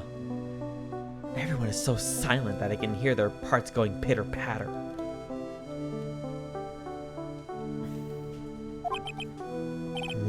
Oh. When I look at you, how can I put it? You look as scrumptious as a double-double and a Where is this guy going? Where is he going with this?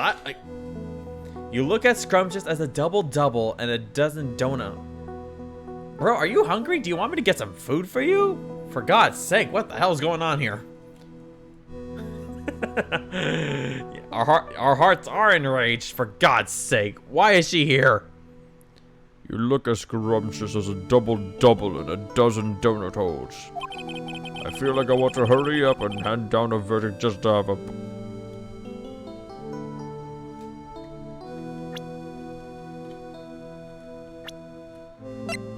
How old is she at this time? Bro, she is so much younger than you. Calm down. We'll get you some food later. But what the fuck is this? What is he saying? I feel like I want to hurry up and hand down a verdict just to have a bite. Hey, not so fast. As I said before, this witness is very sensitive and delicate. I would ask the court to please exercise care when addressing her. Yes, indeed. Thank you, Mr. Edgeworth. You are a true gentleman. Miss Faye, you can learn a lot from this man. If he's such a gentleman, he sure doesn't act like one to me. Sir? Yes, my dear. This is my first time, so I'm sure I'll make a...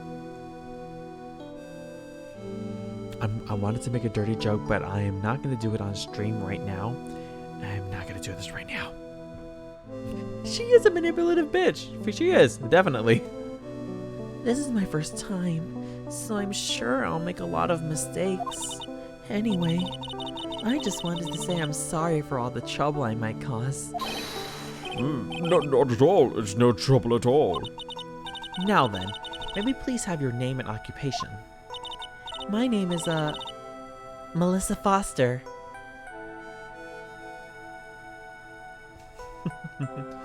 I don't know. There we go. She's already lying. My name is, Melissa Foster. I'm a college student, a freshman in the literature department. You were on the scene when the unfortunate event occurred, correct? And you were the one who took this photo. Is that accurate? How can you be so mean? Yep, we're really trying to say she's Melissa Foster. What? How can you be so mean? Now see here. What are you doing shoving that in her face like that? Was Mia like, and you took this photo, correct? Huh, but it's just a photograph. It's not like it's something dangerous. Next time I'll be forced to penalize you. Uh-oh. I don't like the turn this has taken. Huh? Is she staring at me? Imagine she's like Melissa. Melissa. Imagine she's like this. She's like,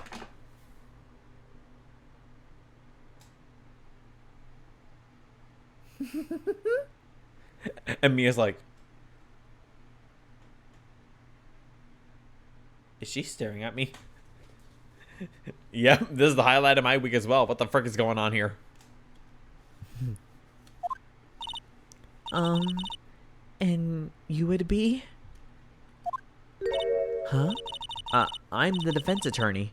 My name is Mia Fey.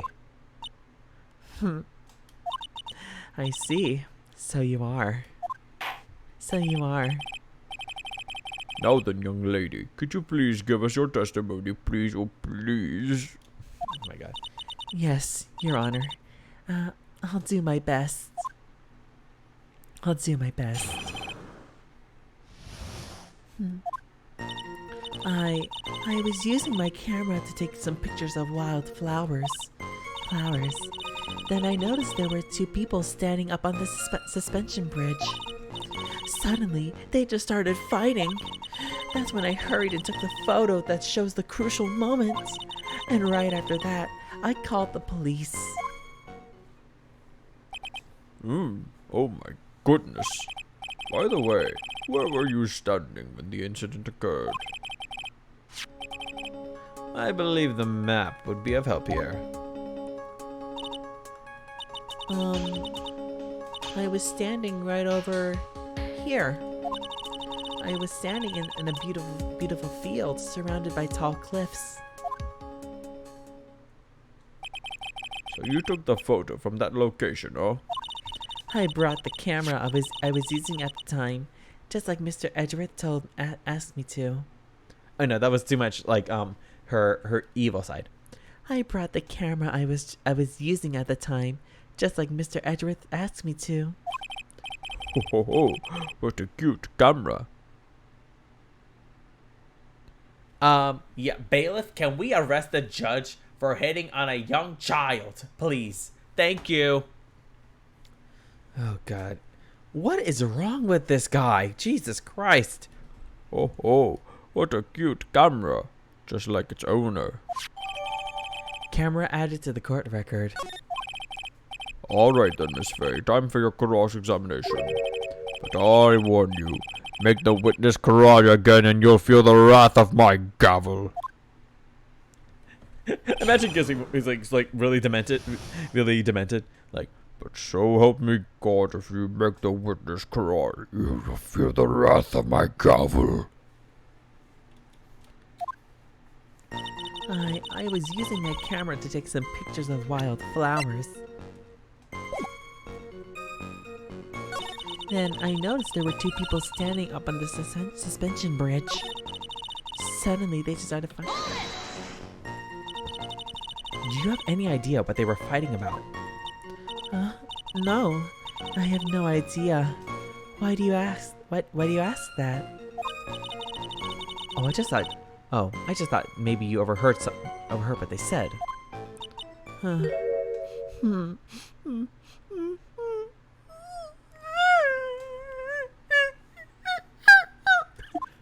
She's like whining like a puppy. Oh boy. I would never eavesdrop. I've got more class than that. No, like, I would never eavesdrop. I've got more class than that. That's right, Miss Fay. Don't drag the witness down to your level. That's when I hurried and took the photo that shows the crucial moment. Why did you take a photo? Well, the two of them were really going at it. They were really going at it, and I had to take a photo of that to remember it forever. Ever since I was a little girl, I always wanted to be a news reporter. I guess that part of me just kind of took over. Smells like a lie to me. Yes, I understand that completely. Even now, I can't completely abandon my boyhood dreams. I still use my grandson to test my... Oh, shut up, you. I still use my grandson to test my comedy routines on. So he wanted to be a comedian, huh? Not that has any bearing on this. All I could do was to use my camera. So I took the photo at the crucial moment and gave it to the police. Literally, what the hell is going on this website? And right after that, I called the police. You called the police? Yes, because it looked to me like the murderer was going to try to escape. We were already moving before the call even came in. Thanks to the victim's note, we had already started our operation. That was certainly tough luck. That was certainly tough luck for the criminal, huh? If Terry Falls isn't the criminal, then there must be something strange in that girl's testimony. Be careful, kitten. That girl has the judge wrapped around her little finger. You're going to have a tough time poking holes in that testimony of hers. You're going to have to come up with something good, something really good, Mia. It was easy. We can't take the. Okay. Did you say wildflowers? Yes, the mountain is famous for its beautiful spring wildflowers. But it's only February. Well, I couldn't wait for spring to come. Oh, I know just how you feel. Oh my god, he's such a freaking simp! It's just like when I was first started. Where are we going with these statements, Judge? What the frick? It's just like when I first started growing this glorious beard of mine. I just couldn't wait, so I wore a dyed blonde Santa beard.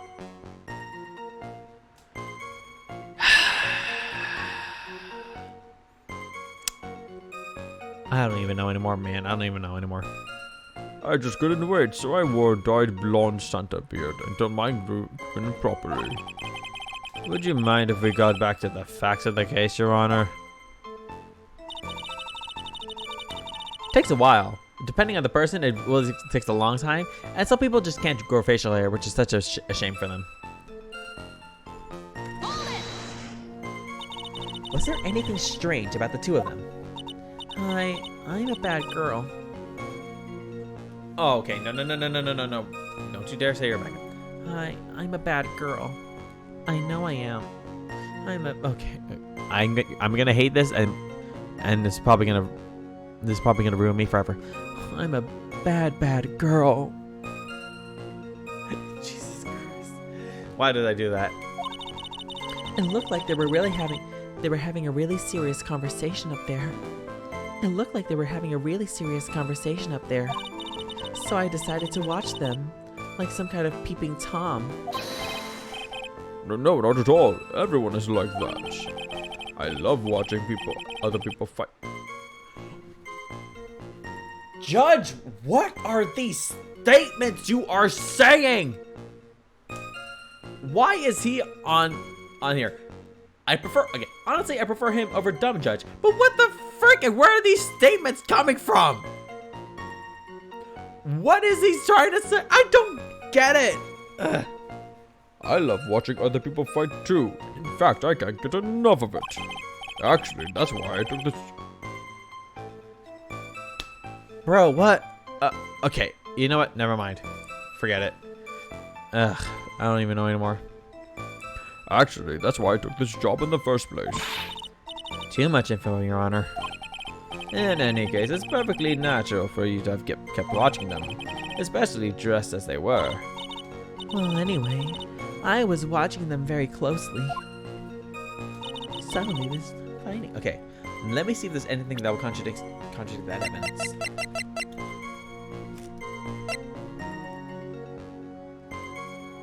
I knew this was gonna ruin my life.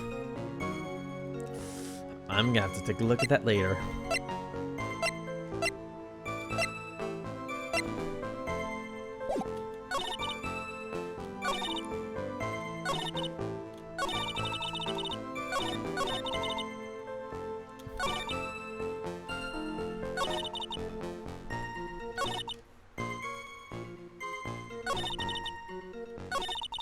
Okay. So.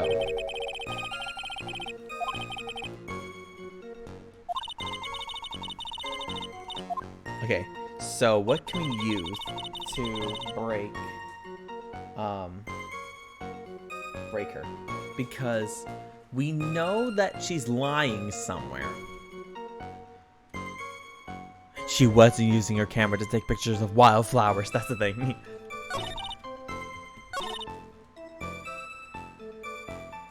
Let me look at the photo that was supposed to be taken. Oh, wrong photo. Wrong photo.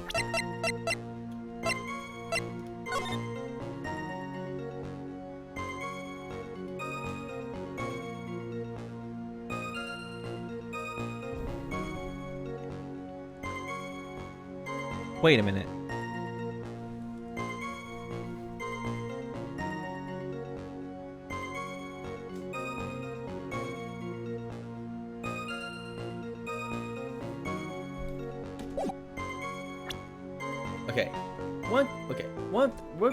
Real quick. Notice how they're standing here. If she's taking the photo, the angle's going this way. Terry Falls is on the left, and the right one is right here, and the victim's on the right. This might come in handy later. There's nothing in their testimony that'll break this. But here's the thing: if she's taking the photo from here, and the victim tried to run away, look what's going on right here. Where would she run to? If anything, what the hell is going on here? She would have to get past him and everything. Maybe it's the thing, like he has her trapped. But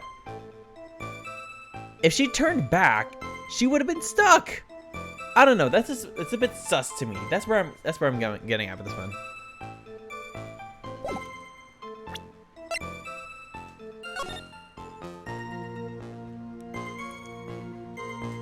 Where's the one with the note?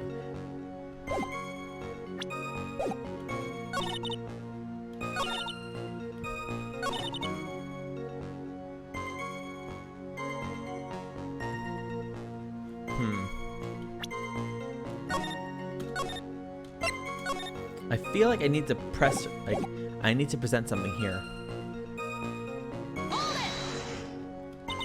You take the photo, blah blah blah blah blah blah blah blah.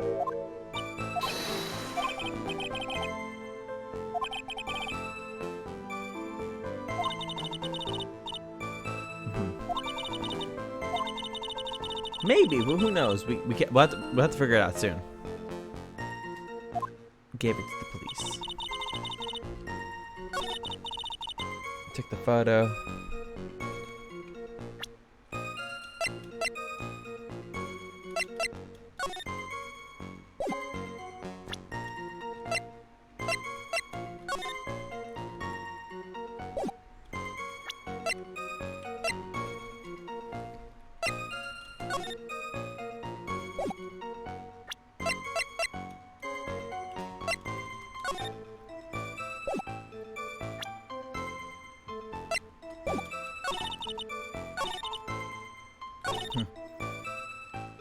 Obviously, it has to be.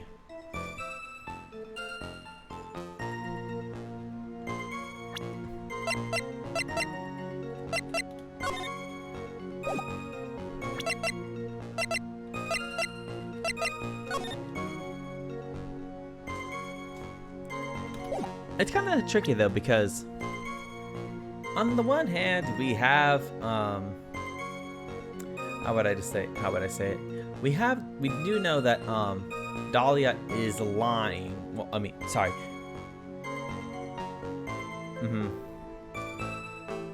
If it says the truth, must come out like, yeah, it's obviously probably pre-planned, but at the same time, it's like, what can we press on her? What can we say to her that would make her say, or what is she saying that contradicts the evidence? Give me 1 second. Let me get something to drink. Because so far, it seems like her testimony is rock solid, which it's not. So I'm really trying to figure out. Yeah, this one is kind of tough. Give me 1 second. So, I'm trying to really think. There's nothing here that would say that's the case.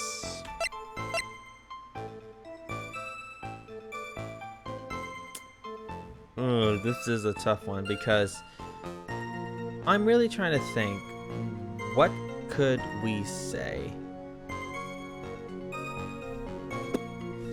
Let me go back here. Oh, whoops, sorry.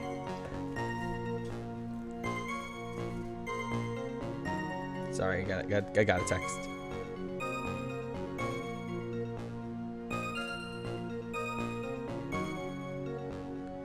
Okay, there you go. Sorry about that.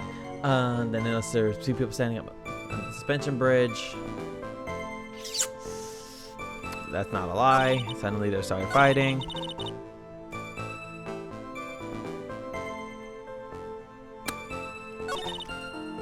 I feel like I need to press her on this point, but I don't know what I need to press her on. That's the hard part. It's like, what do you say to this part? Okay. So let's see here. We got that one.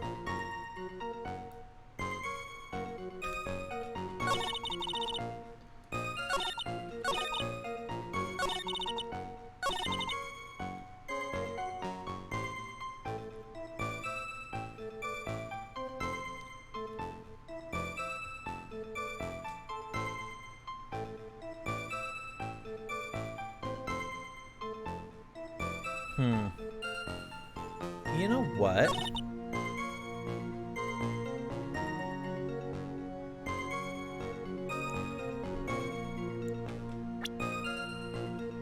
Oh! Wait a minute. Here's the thing. It just occurred to me. Sorry, I have to get back to the stream manager. I don't want to lose anything. I don't want my stream to drop in the middle. Let me just put my phone right over here. Sorry. Alright, so here's the thing.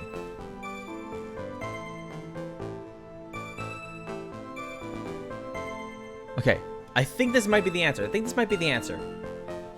Notice right here, she says, suddenly they just started fighting. That's when I hurried and took the photo that shows that crucial moment.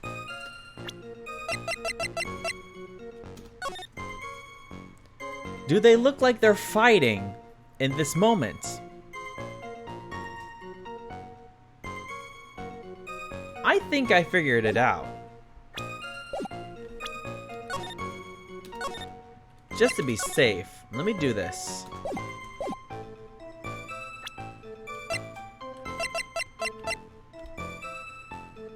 Let me try it. Ha! Gotcha. Witness. When you said you took a photo of the crucial moment, is this what you meant? All I can see in this photo are two people facing each other.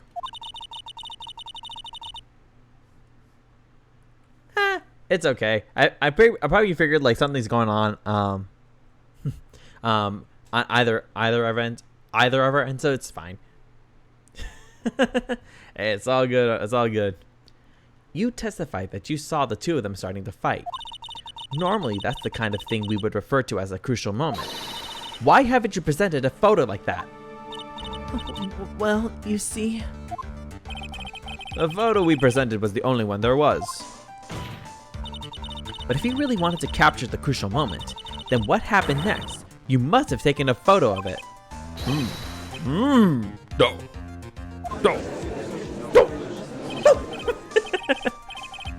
My apologies, young lady, but this phase assertion is not without a certain amount of merit.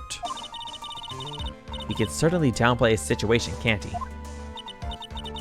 I'm sorry. I am not gonna do it again. I'm sorry. I'm a very bad girl. I used it all up. The film, I mean. You ran out of film. This photo was the last... Wait a minute. guess this is a film camera. I guess it is. This photo was the last one. What? Unfortunately, that is the truth. I personally examined all the photographs she took that day. All the other photos are of the witness herself playing among the wildflowers. The witness herself? Then who took the photos? Well, you see, my camera has a timer feature built into it. Mia, guys, you remember cameras have timers, right? Right? So you took photos of yourself? Wow. Melissa really out here inventing selfies. So you took photos of yourself? I remember taking some photos of myself once too. Please, no details. Oh God! No! Oh God, that's even worse the way she says it like that. Frick, no! No, Mia, don't you dare. Like, oh great, now I have an image in my brain I want to get out. Frick! Get this image out of my brain! Please! It seems that Miss Faye's assertion was not so decisive after all. But wait, just a minute. Well, if she had no film left, she couldn't very well take more pictures, huh? Miss Foster, perhaps then you could tell us about a different sort of photo. Photos of the incident that you took with your very own eyes. Mr. Edgeworth, you're quite the poet. Very well then, let's get back to the cross-examination. Let's hear your thoughts on the fight that you witnessed. Yes, Mr. Judge. Boy, this guy is really a sucker for sweet talk. It looks like the other kitten in the room is the one that's getting all the attention. Yeah, it's sickening. If you really want to know, you need to go to a certain site to see photos of the judge he took himself that you don't want a lot of details of, if you know what I mean.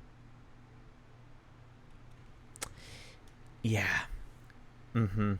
That's why I was like, oh God, the way she said it, like, please, no details, and photos of the judge he took of himself.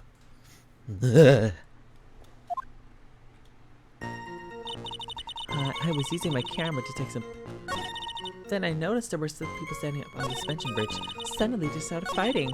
The victim turned around and tried to run away, but she only got about 10 yards before she was stabbed in the back. Okay, so that's the new thing. Okay, so now we gotta press her on this one.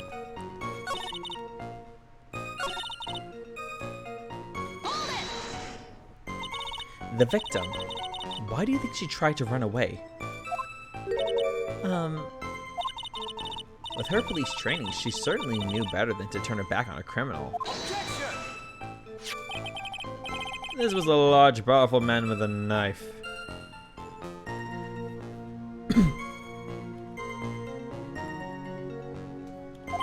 If it had been a quaggy woman like you... Oh, shut up, you! If it had been a quaggy woman like you, I'm sure she would have acted differently. Quaggy? Why you? If it had been me, I probably would have jumped into the river. There's still something wrong with this testimony. I think there's a time we can do where my thing came in. Let me try that out. But first, just to be safe.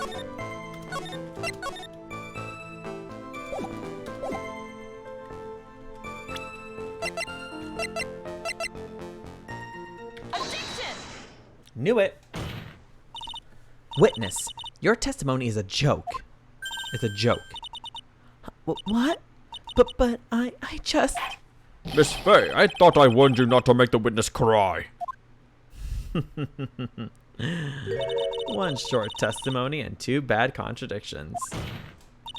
There's no possible excuse.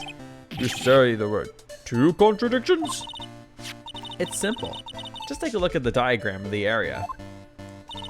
According to a testimony, the two of them were in the middle of the bridge. But if they were, and the victim had turned around and tried to run, well then, She would have hit a dead end. you said 10 yards, but she couldn't have ran even 5, because Dusky Bridge is collapsed on that side.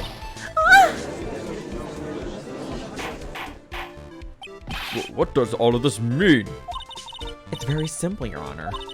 This charming little witness told a charming little lie. That's all there is to it. This beautiful young lady has been lying to the court. This beautiful young lady has been lying to the court. Yes. Just a moment, Your Honor. Mr. Edgeworth! Your Honor, allow me to personally apologize for the confusion. What do you mean? There's one major mistake in this diagram. What did you say? What are you referring to? It's all because this diagram was made after the incident occurred. It's a very old bridge. We couldn't find any official blueprints of it. So let me guess, he's trying to make okay, I see how it is, Edgeworth. Okay, I see it. So you're saying I'm saying that even though this bridge is currently in disrepair, no, there's no evidence that can prove that the bridge was broken during the incident. That's ridiculous! You can't actually tell the condition of the bridge from this photo. I apologize to the court for not being more clear when I presented the evidence. So he's really trying to make it easy for himself, huh? Okay, I see how it is, Edgeworth. I apologize to the court for not being more clear when I presented the evidence.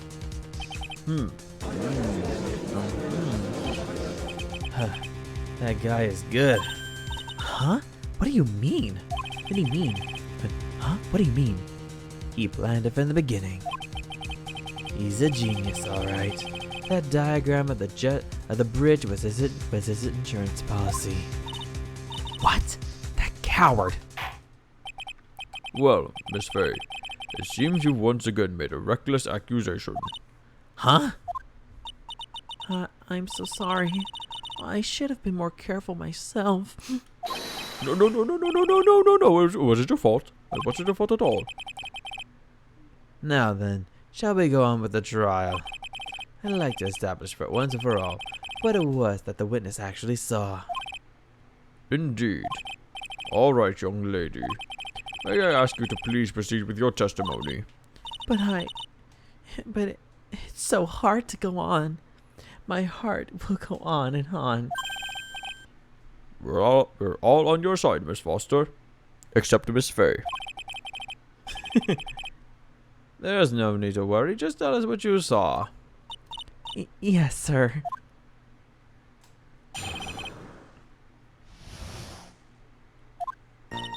After he stabbed her in the back, he quickly picked her up in his arms. Then he carried her over to the car. I suppose that was the only way he could make sure the body stayed hidden. He couldn't just leave the body on top of the bridge. Oh, I'm sorry. I'm only supposed to talk about what I saw. Witnessing such violence must have been difficult. Yes, sir. I'm still shaken up. If he accepts this testimony as it is, we're finished. Don't say that. Oh well. Maybe I'll stop off at my favorite cafe on the way home. They make really great... Oh! Okay, so he is fine with a latte then. I guess it's fine. I always like him at like only a black coffee only kind of person, you know? Well, maybe it changed, you know? They make a really great mocha latte. This trial isn't over yet. That's what I like to hear. All right, Miss Faye. Your cross-examination, if you please. The contradiction is staring you right in the face, Mia. Go on the attack.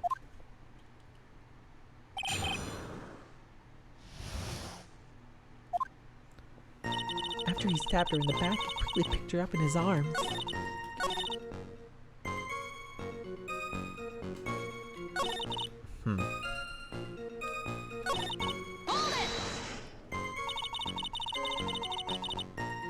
Are you saying that the victim didn't fall down on the bridge? Actually, maybe she did fall. Of course she didn't fall down on the bridge. If she had fallen down, this photo wouldn't make any sense. If that was the case, her coat would have been all muddy. If you don't mind, I was asking the witness. No need to be so rude. Well, young lady. Of course she didn't fall down. The man in the prison uniform grabbed her before she could. We're one step too slow. And then, what did the defendant do after that? Then he carried her over to the car. I suppose that was...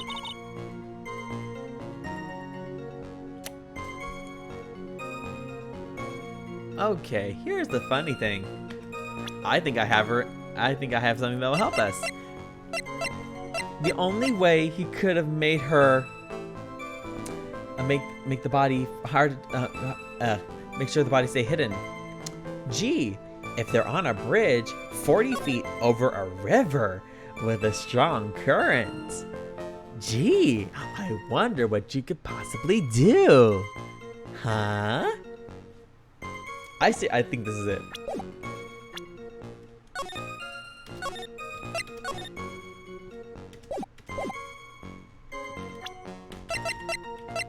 Let me try it again. I knew it. A killer not wanting his victim to be found. I can understand that. However, the idea of moving the body for that purpose is clearly odd.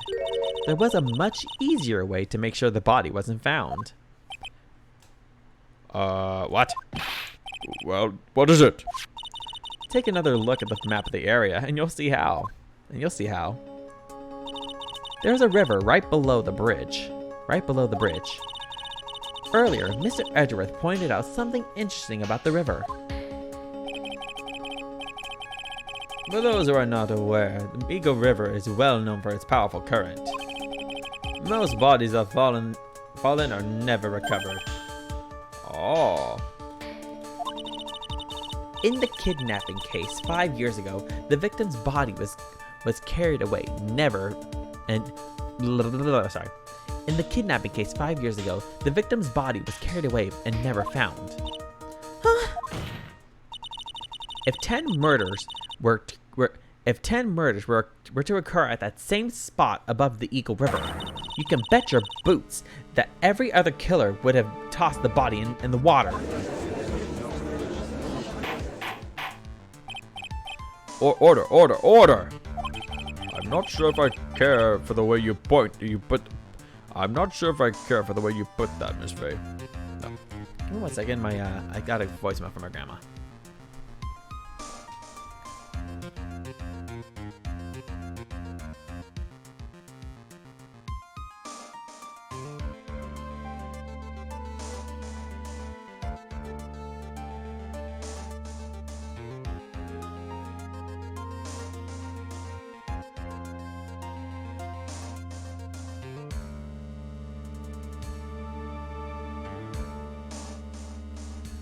Okay, she just wanted to make sure I called her back because I missed her call. Nothing important. Not that she's not important, just like it wasn't like anything serious. Okay. Anyway. But I must admit, it does seem odd to not throw the body into the river. Oh. Well, Mr. Edgeworth. How sad. Perhaps Miss Faye would do well to try taking a dip in the river herself. After all, you claim to be such an expert in the ways of nature. What are you talking about? My point is that no matter how odd you may find the killer's method of body disposal, the fact is that this is what the killer did. None of your arguments have anything to do with what the witness saw. Quite true. Miss Faye, it seems that your assertion is without merit after all. Oh my god, shut up! Objection! Thank you. But what the witness claims to have seen is totally ridiculous. Objection! Surely you can't deny that the body was found in the trunk of the car. That's certainly consistent with what the witness has told us.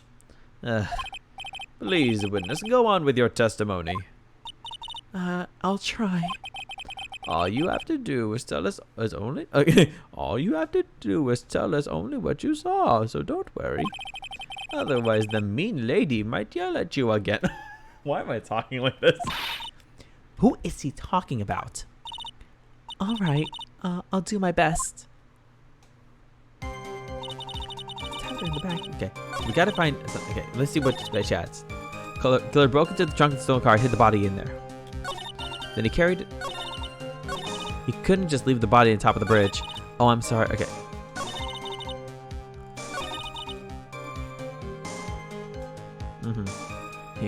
We didn't see that he broke in. After he stabbed her, he quickly picked her up and then he carried her over to the car.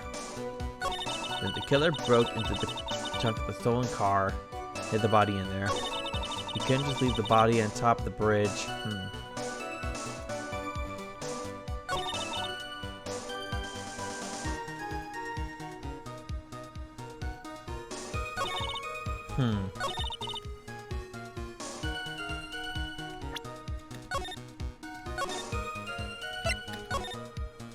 I'm just leaving here because I'm kind of curious about this one.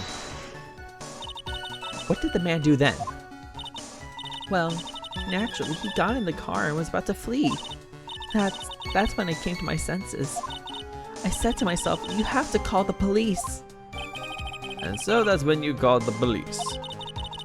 You're sure that you saw all that with your own eyes? Yes, I'm 100% certain. He couldn't just leave the body on top of the bridge. Okay, so the reason why I find that suspicious is because let's look at the this again. Oh no, sorry. So we know that he broke into the car. He broke into the trunk. But the problem is this. How could she see that? Because she's right here where there's a cliff. How can she see the car? Tell me how she can see the car. Okay. There we go. Well, Miss Foster, it looks like you've done it this time. Huh? Done what? Made a crucial mistake. A crucial mistake? Like what, Miss Faye? Faye? The killer broke into the trunk of the stolen car and hid the body in there. You're saying you saw that, right? With your very own eyes. Yes, and... It's simple, Miss Foster. Take a look at the diagram. The place you claim to have taken the photo from that day is here. Do you see what I mean? Even if you tried to see the car, this outcropping of rock is directly in the way. That's right, Miss Foster. From where you were standing, you could not have possibly seen the killer's car. I admit that the diagram shows a large outcropping of rock. However, it isn't so tall that it would stop her from seeing the car. That's right. It's not high at all. I was able to see his car just fine. I'm so sorry. I almost did Edward like, I'm so sorry. I'm so sorry. But that just doesn't wash. Huh? I believe it was the witness who presented this as evidence to the court, yes? This is the location that the photo was taken from. Your own photo tells the whole story. You can clearly see the left side of the bridge, but the outcropping that is being referred to is really more like a cliff. Oh. Your view should have been completely cut off by this cliff, but still you claim to have been able to see the killer's car. Huh? No. I'm about to do Ron. No. Oh, order in the court! What is the meaning of all this ballyhoo? Your Honor, don't jump to any hasty conclusions. The fact that the escapee fled in a stolen car was reported on the news. After witnessing a murder, I'm sure you can appreciate that the witness was very upset. She must have heard about the stolen car and convinced herself that she saw it. But she was repeatedly warned before starting her testimony. She was told to testify only about what she saw with her own eyes. Oh. Mr. Judge? What is... He's like, and she's like, she knows he's falling asleep. Mr. Judge? Sorry. So sorry. What is it? I think I must have remembered things wrong. Hey, wait a minute. You can't just say that. Oh, no. Miss Faye, no one on the face of the planet is perfect. Yes, indeed. Quite true. You know what they say. To err is human, to forgive divine. I'm inclined to give the benefit of the doubt to our witness here. What? That's not fair. Save the tears for later, kitten. Mr. Armando, don't look back until the trial is over. Now is the time to go forward. But that wasn't fair. Okay, kitten, you need to relax. Then you need to remember the other kitten's testimony. The killer broke into the trunk of the stolen car and hid the body in there. So tell me, how did she know that? How did she know that he broke into the trunk? Well, Miss Foster, until you can explain how you knew that, you're going to have a lot of very suspicious people on this side of the courtroom. Whoa, witness. Well, I'm certain that he broke into the trunk because there were marks left on the trunk lid. I'm certain they were scratch marks from when he broke into it. What? Let me see that photo. It's true. These certainly look like scratch marks around the keyhole. What's happening? It's obvious that this trunk has been broken open. Well, Miss Faye, are you satisfied? The judge is on her side. I can't make any mistakes here. What she just said, is there a contradiction in there somewhere? No, it doesn't. Okay. Can I save? Okay. I'm gonna save here because there's no way that's all true. Because let me look at the court record. Is there any? Because, like, I don't. Does anyone buy this testimony at all? Because I sure as hell don't. Because how? It doesn't work. Okay. No. I don't buy it. Melissa Foster. It looked like you finally betrayed yourself. What? You said you were in a field taking photos of wild flowers. But even so, you knew about the scratches. The question is when? When did you get a chance to see those scratches? Finally. I finally got her. I'm getting pretty tired of waiting over here. And how about I get another cup of coffee, for God's sake? Then perhaps it would be faster. Miss Faye explained herself. Your Honor, there's only one possible explanation. The reason the witness had seen the scratches was...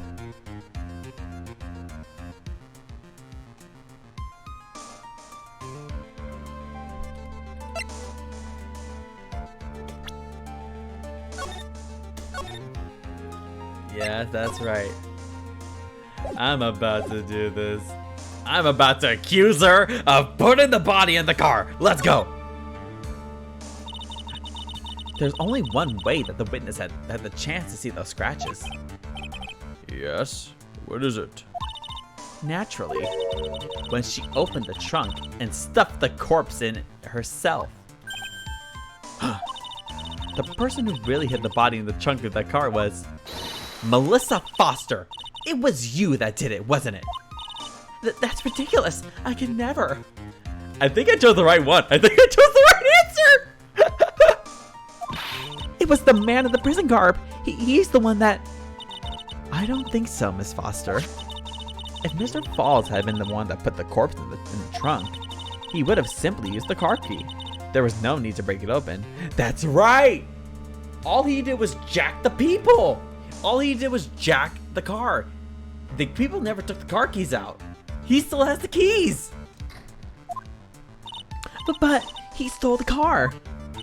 He stole it from a young couple that had been waiting at a red light, which means that the key would have still been in the ignition! Ah! I knew it! Oh, I see. Thank you for telling us about the scratches, Miss Foster. Without that, we never would have uncovered the truth. That it couldn't have been Mr. Falls that put the body in the trunk. No! Preposterous! To even suggest that the witness put the body in there. If that were true, then how do you explain the photo that she took? The corpse could only have been put in the trunk when the incident occurred. And we already know that at the time she was taking photographs. Now it's your chance, Mia. Finish this thing.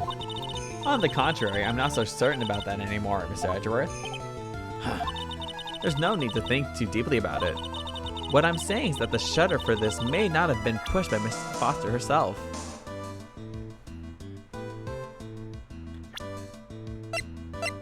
It was Gumshoe. He was behind it all along. So, we know Terry's there and Valerie's there. Miles is not there.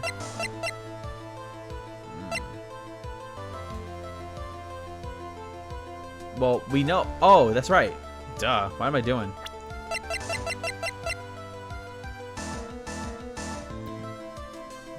Duh. It's right here. Let's take another look at this camera and see what features it has, shall we?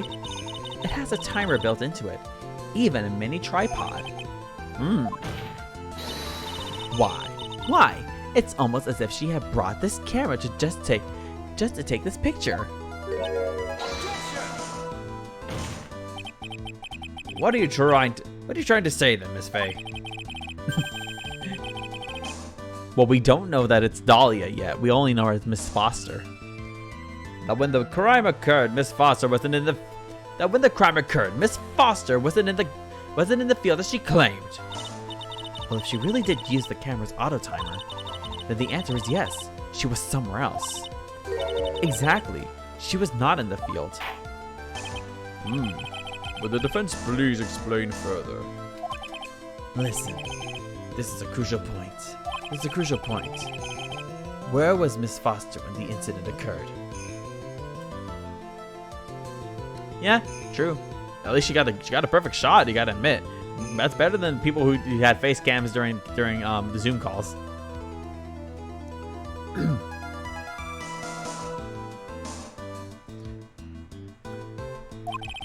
In answering that question, we'll also make clear Miss Foster's true identity. Well then, please answer this question. Where was Melissa Foster when the incident on the bridge occurred?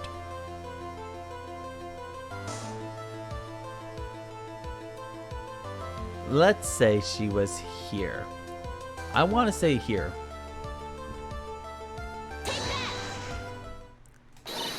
Naturally, the witness is right here. But that's where the victim, Miss Hawthorne, was standing. Order!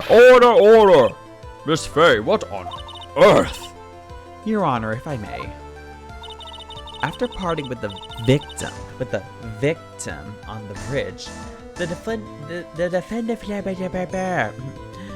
after parting with the victim on the bridge, the defendant fled by car. But this would mean that there was no time to put the victim in the trunk. In other words, if someone put the body in the trunk, it could only have been before the defendant met the victim. Oh. It could only have been before the defendant met the victim. How asinine! Of course Mr. Falls met with the victim. The only person with the opportunity to put the victim in the trunk is the same man that killed her, Terry Falls. You still don't understand, do you, Mr. Edgeworth? By the time the witness's photo was taken, the victim was already dead.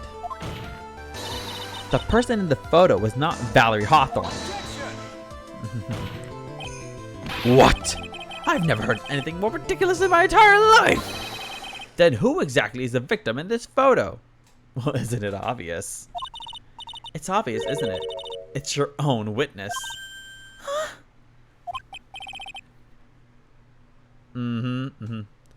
What? It's the only possible explanation. The woman that Mr. Falls met on the bridge that day was not Valerie Hawthorne. It was you, Melissa Foster. Me? Let's remember that it was raining and foggy on the mountain that day. Mr. Falls himself believed that the woman in front of him was Miss Valerie Hawthorne.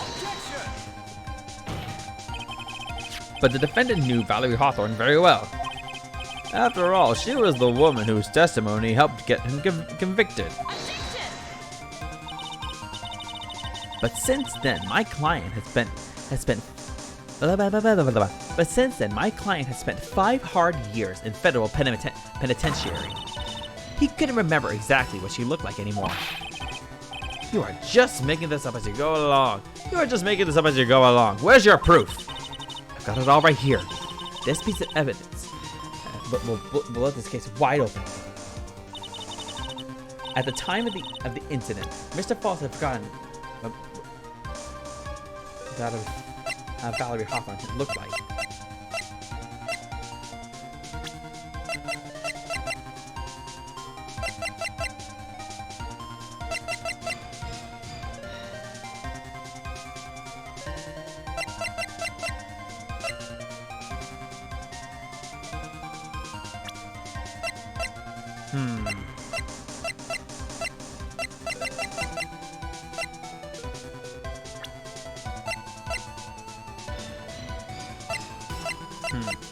I feel like we should prove that, like, okay, she was 23 when she died. 5 years ago, she was 18. Melissa is 19. So I feel like we should present that. Yeah. Or, you know what?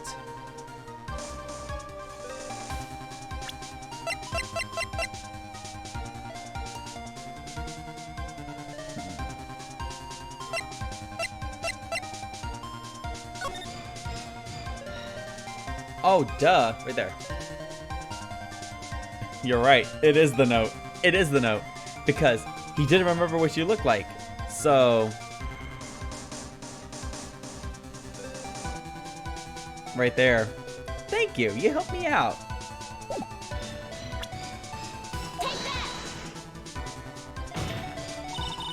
Mr. Falls had forgotten the victim's face. That's why he needed some piece of identification, namely this muddy scarf. It was Mr. Falls who requested that she wear the scarf to identify herself. That's already been proven by the note the victim left. In other words, as long as you were wearing a scarf like he asked, anyone could have pretended to be Valerie Hawthorne. Anyone could have been Valerie Hawthorne. Yeah, look at you, man. You're so smart. Well, what do you have to say to that, Melissa Foster? No!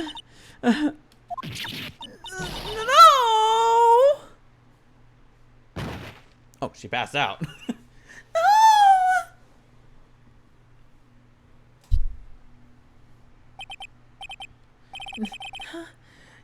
No!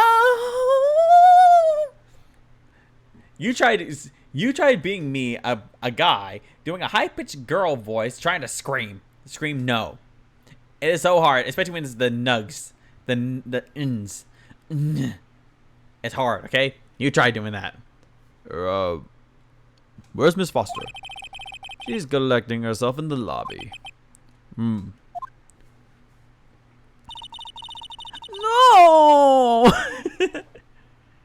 It's obvious that Melissa Foster did it. She hid the body in the trunk and disguised herself as the victim. She set up the camera to snap a fake photo of them together. The only question is, why did she do it? Oh, that was Edgeworth. The only question is, why did she do it? Well, isn't that obvious? She's the real culprit. Huh. Well, we'll have to wait for Miss Foster to compose herself before we start again. Until then, this court is in recess. The defense and the prosecution are both to wait in their respective lobbies. Yes, Your Honor. Understood. Very well. This court is in recess. Woo! That was a long day. Well, just for the first part, that is. Okay. Let's save it here. Alrighty. But here's the thing, though. We don't know her name. We don't know that's Dahlia. This is way before we knew who Dahlia Hawthorne is. All we know is that her name is Melissa Foster. We don't know that her real name is Dahlia Hawthorne yet. All we know is that her name is Melissa Foster. So, without further ado... Oh, jeez. Can we get the original judge back? Yeah, I miss my bestie too. Oh god. Wow. This was something. Oh god.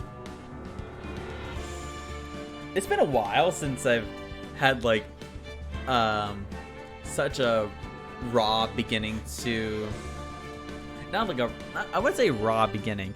I would say like it's been a while since I've had a fresh start to a new thing I don't know about, and seeing this is honestly so much fun. But oh yeah, that's his thing. He has a nervous tick. He starts chewing at the ball and chain. I'm like, is he okay? Like, is his teeth not chipped? That's what I like about him. So yeah, it's been a while since I had a fresh start to well, look at the time. I gotta get going soon, so And just like that, today's stream is over. Goodbye, everybody. Imagine I did that. No. So, but yeah, it's been like a while since I had a fresh start, but it's always fun when you have a fresh start to this. And having something like this where I don't know anything about what happens. I didn't even watch the anime of this episode, so I have no clue what's going on. It's just like all of this stuff, it's so crazy that like how would I say it? It's all just crazy to me that all of this is how Mia got her start. And of course Miss Dahlia, Melissa Foster, is the real criminal, which we already knew. Anyway, so I have to. It's 9:30 at my MIN. I'm tired. I just had a long day at work. I want to go into this bed right over here. So yeah, being able to experience this fresh and everything is great. And so this is a lot of fun being able to do this with you guys, because I don't know how it is with it. I miss you too. It's been a while since I get to have a good thing like this, and being able to experience it with you guys is always so much fun. So I should be back Friday. I should be fine. Let me see my schedule.